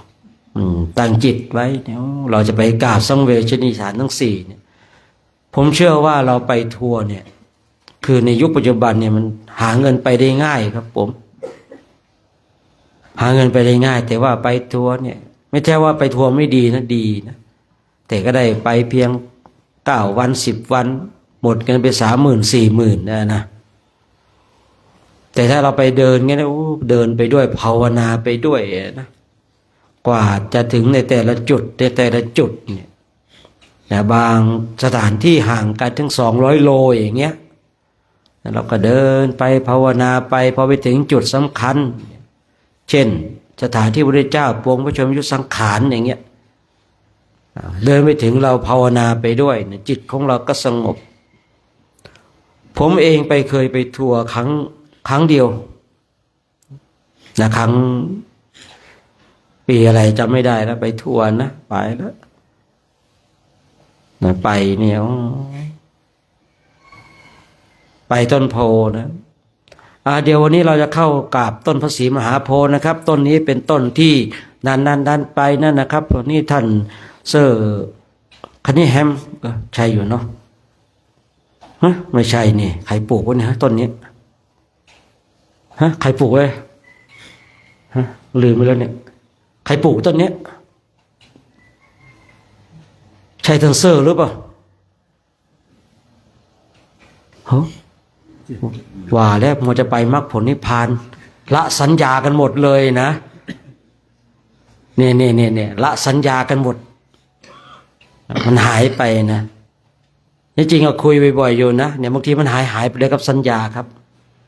ผมเข้าใจคำว่าสัญญาไม่เที่ยงเลยนะพอหายมันหายไปหมดเลยครับหาไม่เจอนะแต่พอมันจะมันมาแบบโอ้โหเป็นฉากเป็นตอนเลยนะไม่มาก็ไม่ต้องคุยเนาะทัวร์ก็บอกครับนะครับต้นพระศรีมหาโพธิ์เดี๋ยวจะเข้าไปกราบกันนะครับผมนะครับพารณาไปบนรถพอไปถึงครับสวดมนต์ไหว้พระนะครับสวดมนต์ไหว้พระบูชาต้นพระศรีมหาโพธิ์นะครับเนาะสวดมนต์นะครับสวดโยโซภควาสวดเสร็จแล้วเดี๋ยวเราไปต่อนะครับเดี๋ยวพระไม่ทันฉันเพลนะครับต้องเดินทางต่อครับพระมาอ้างอีกแล้วพอไปกราบพงอกนิมนต์ขึ้นรถนะครับพาขึ้นนิมนต์ขึ้นรถเดี๋ยวท่านไม่ทันฉันเพลนะครับญาติโยมที่มากับทัวร์นะครับรีบขึ้นรถนะเดี๋ยวพาไม่ทันฉันเพลนะครับเราต้องไปฉันเพลที่นู่นนะครับไปแล้วพอขึ้นรถก็ไปแล้ววันนี้เรามาถึงประเทศอินเดียเขาก็พรรณนาไปเดี๋ยววันนี้เราจะไปถึงอีกจุดหนึ่งนะครับสถานที่สำคัญนะเดี๋ยวนี้เราจะเข้ากรุงราชคฤห์นะครับนะแต่วันนี้เราจะขึ้นเขาคิดจะกูดกันนะครับนะไปแล้วหัวหน้าทัวร์เขาก็พรรณนาไปเนาะนะพอพรรณนาไปตอนนี้เราถึงตีนเขาคิดจะกูดแล้วนะครับเดี๋ยวเราจะเดินขึ้นกันนะครับใครขึ้นไม่ไหวครับ 2,000 รูปีมีคนแบกหามขึ้นไปนะครับ 2,000 รู2,000 หรือ 4,000ก็ไม่รู้นะเนี่ยเป็น 2,000 หรือ 4,000ผมไม่เคยเนาะไปใครจะขึ้นนะครับใครเดินขึ้นไม่ไหวครับมีคนหาบขึ้นนะครับมีคนแบกขึ้นนะครับ2,000 รูปีเสียค่าหามเองนะเสียค่าแบกเองนะไม่รวมค่าทัวร์ที่จ่ายมาไปแล้วบางคนก็เดินขึ้นไปนะบางคนก็ให้เขาแบกขึ้นไปพอไปถึงที่กุฏิของพระพุทธเจ้าตอนนี้เรามาถึงแล้วนะครับเดี๋ยวเราสวดมนต์กันสักหน่อยเนาะสวดมนต์นะกำลังจะกราบไปครับเรากำลังจะกราบนะสวดมนต์เสร็จนะเดี๋ยวเราไปเลยนะครับผมสวดมนต์อิติปิโสพุทธคุณธรรมคุณสังฆคุณนิมนต์ขึ้นรถนะครับเตรียมตัวขึ้นรถรอแล้วรถมาจอดรอแล้วจอดนานไม่ได้นะรถจอดนานจะเสียค่าจอดนานนะครับเดี๋ยวเราจะไปอีกที่หนึ่งเคยไปทัวร์มาก่อนเคยไปทัวร์นะไปอย่างนั้นแหละครับอยู่บนรถนานกว่าอยู่สถานที่สำคัญเนี่ยนานสุด15 นาทีนะ15 นาทีนะเคยไปทัวร์ก่อนแต่ไปแบบเราเนี่ยไปเดินบางที่หลวงพ่อเนี่ยอยู่3-4 คืนเลยนะครับนะบางสถานที่เนี่ยหลวงพ่ออยู่3-4 คืนเลยอย่างต้นพระศรีมหาโพธิ์นี่บางทีอยู่หลายคืนเลยนะครับภาวนากันจนแบบภาวนาจนตังค์หมดกระเป๋าครับผม ไม่รู้ภาวนาอย่างไง ภาวนากันเนี่ยแบบขากลับเนี่ยกระเป๋าผ้านี่เต็มหมดเลยครับผมผ้าขาวฝากพอออกแม่ออกดีมันก็ดีนะครับไม่รู้ภาวนาอย่างไรกันเราตังหมดกระเป๋าเลยนะเราอยู่นานเนี่ยบางทีบางสถานที่อยู่นานครับผมแต่ไม่ใช่ว่าไปทัวร์ไม่ดีนะดีนะครับผมดีนะไม่ใช่ว่าไม่ดีนะครับแต่ว่าของเราเนี่ยคือไปกันแบบเดินไปภาวนาไปด้วยไปทานถึงสถานที่สำคัญเนี่ยนะบางสถานที่เราก็อยู่นานเช่นสถานที่พระพุทธเจ้าเข้าสู่พระปรินิพพานเนี่ยก็3-4 คืนนะก็อยู่ตรงนั้นภาวนาก็ตรงนั้น ภาวนาเดินจงกรมนั่งสมาธินะบางรูปก็โอ้ยเคารพพระพุทธเจ้ามากเลยเนาะนั่งเคารพอยู่นั่นแหละ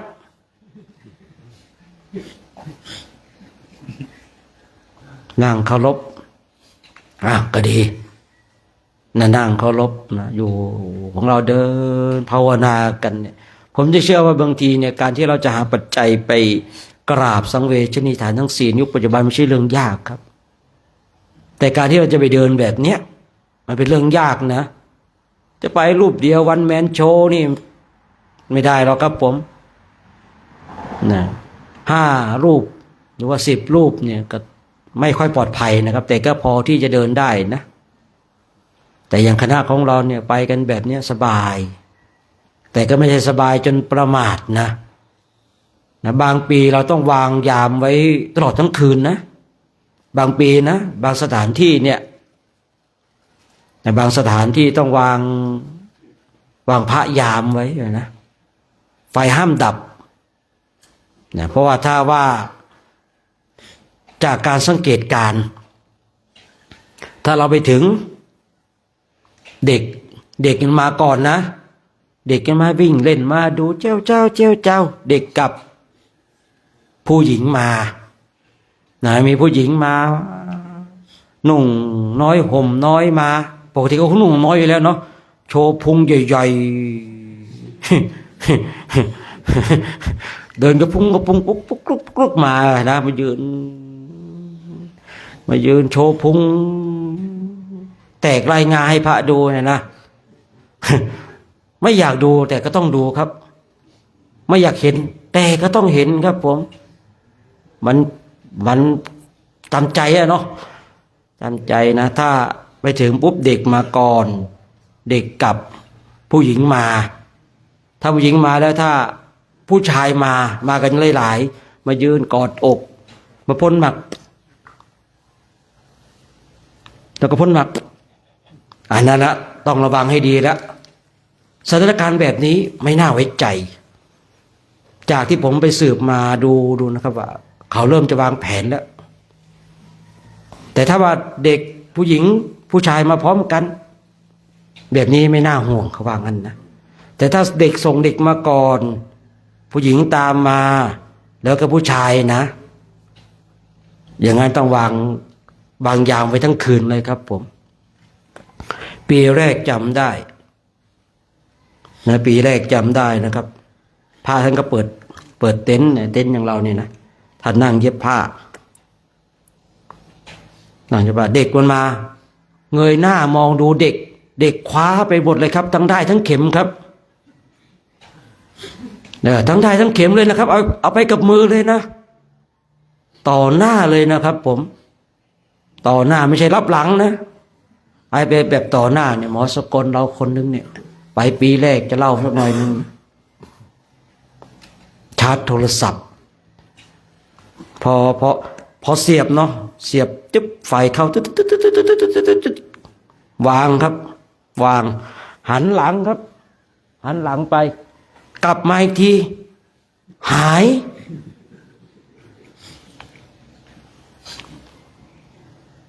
ผู้ชายอินเดียนะมันดำเหมือนกันครับมันไว้หนวดเหมือนกันมันนุ่งผ้าเหมือนกันมันเหมือนกันหมดอะครับแล้วจะรู้ว่าใครอะเอาเรื่องยุ่งดิครับนะฉันโทรศัพท์ผมหายทำยังไงดีอะเขาเอาไปใช้ให้เขาไปเถอะ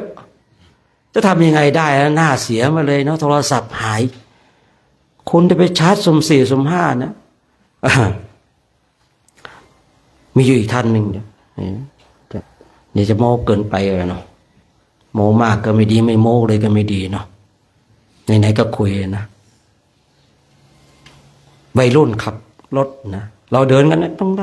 เดินเป็นแถวผมก็เดินนำหน้าไปนะมันขับรถมาขอถ่ายรูปนะมันขอถ่ายรูปมันไม่เอาโทรศัพท์มันถ่ายนะมันให้เอาโทรศัพท์เราผมก็เฮ้ยไม่ถ่ายเว้ยไปไม่ถ่ายรู้สึกรัศมีมันไม่ค่อยดีไปเจออีกรูปหนึ่งนะ ถ่ายรูปแม่ไอเราดารานี่ว่าเนี่ยประมาณคิดในใจนะเราดาราเนี่ยก็เลยแบบยกโทรศัพท์ขึ้นมาแบบนี้นะครับมันจะถ่ายรูปนะมันคว้าไปกับมือเลยครับ iPhone ซะด้วยนะมันคว้าไปกับมือเลยนะครับมันจะถ่ายจะเซลฟี่กันแบบนี้ใช่หรือเปล่าฉะนั้นคุณไปอินเดียเนี่ยนะพวกผ้าจีวรทั้งหลายแหล่ถ้าคุณพลาดไว้งี้นะหายครับผมหายแม้แต่รองเท้านะรองเท้าคุณไปถอดในหน้าเต็นท์หายนะครับผมไม่ต้องไว้ในเต็นท์กอดรัดอย่างดีเลยนะอินเดียเนี่ยไม่ได้เลยนะครับนะหมวกเมือกถุงเท้านะครับต้องเก็บให้หมดอะต้องเก็บให้หมดเลยไม่ได้หรอกไปนะครับนะโทรศัพท์มาชาร์จมาถ้ามาไลฟ์แบบนี้ไม่นั่งเฝ้านะหายลืมตามาอ้าวไปซะแล้วไม่ได้เราไปอินเดียเนี่ยนะครับสุ่มสี่สุ่มห้าไม่ได้นะเดินไปถ้าคุณไม่ระมัดระวังนะบางทีนะโดนน้ำหมากนะครับแล้วก็รถเนี่ยปั๊ม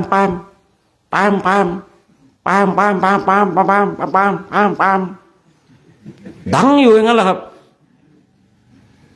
ดังจนแบบอุ้ยขนาดนอนแล้วคืนยังฝันนะรถมาปั๊มอยู่อ่ะคือมันบีบแต่เนี่ยมันบีบแต่แบบยังไงมันบีบเป็นประจำนะครับถ้าเราเดินไปนะถ้าเราเดินไปเนี่ยมันบีบแต่แป๊มเนี่ยคุณห้ามหลบซ้ายหลบขวานะนั่นแสดงว่ามันเห็นเราแล้วมันเห็นเรามันบอกว่าฉันเห็นคุณแล้วนะคุณต้องเดินในเส้นทางของคุณห้ามหลบซ้ายหลบขวานะคือถ้าเราเดินไปเนี่ยเดินไปเนี่ยมันบีบแป๊มเราเดินให้ตรงเส้นทางของเราไปเถอะอย่างนั้นไม่เป็นไรแต่ถ้าว่าเรา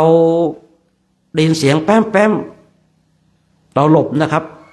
โดนแน่ครับผมที่มันบีบแต่มันเห็นเรานะครับมันเห็นเราปลอดภัย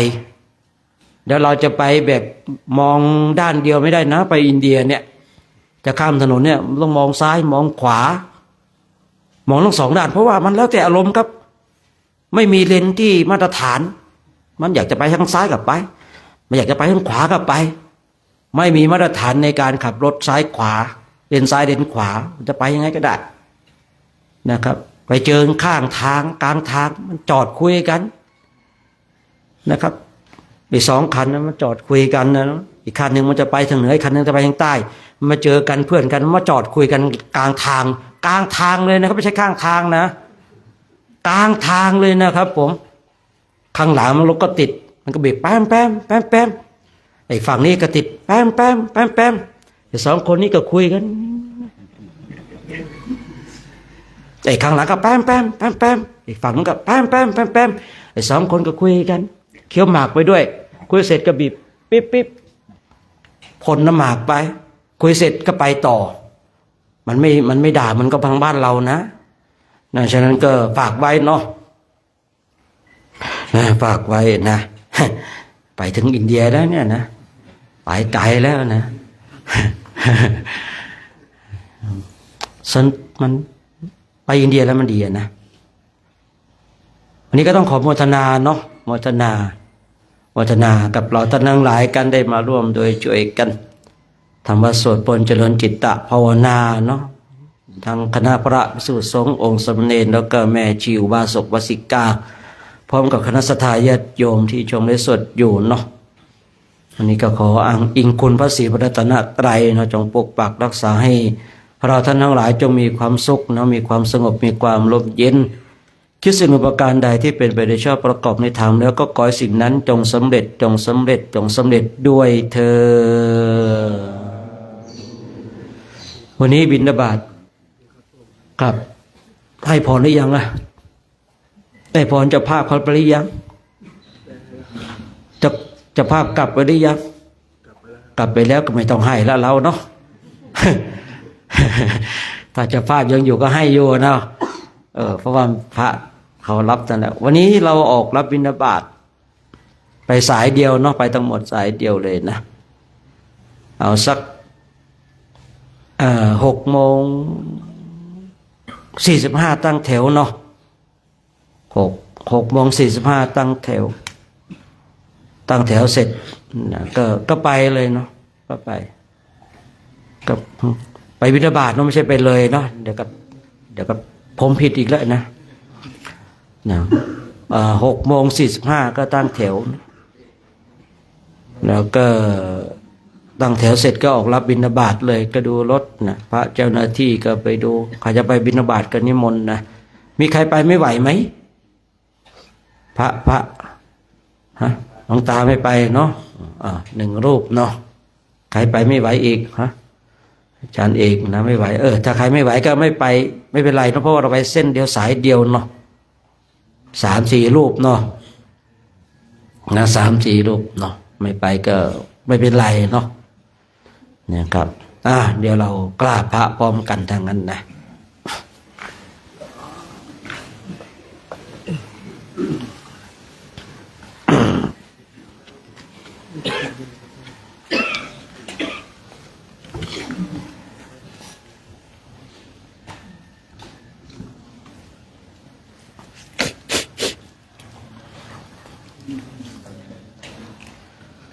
อะระหังสัมมาสัมพุทโธภคะวาพุทธังภคะวันตังอภิวาเทมิสวากขาโตภคะวตาธัมโมธัมมังนามัสสามิสุปฏิปันโนภะคะวะโตสาวกสังโฆสังฆังนามามิ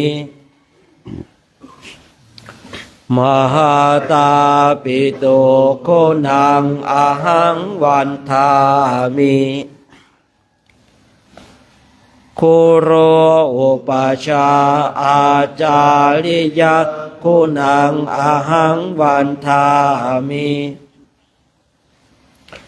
น้อมจิตน้อมใจกราบคุณครูบาอาจารย์พร้อมกัน3 ครั้งนะพร้อมแล้วกราบพ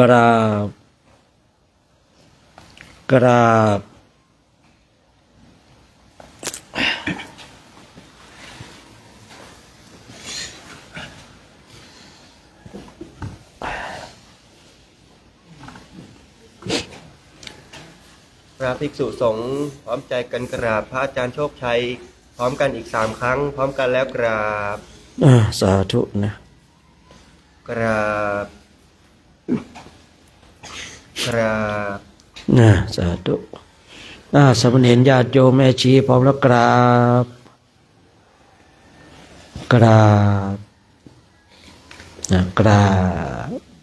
เขามีถ้วยมีอะไรมาไหมก็ต้มนิมนต์ฝาบาทแก้วน้ำไปเนิ่นเอาของไปเก็บเนื้อใครจะแวะตักไป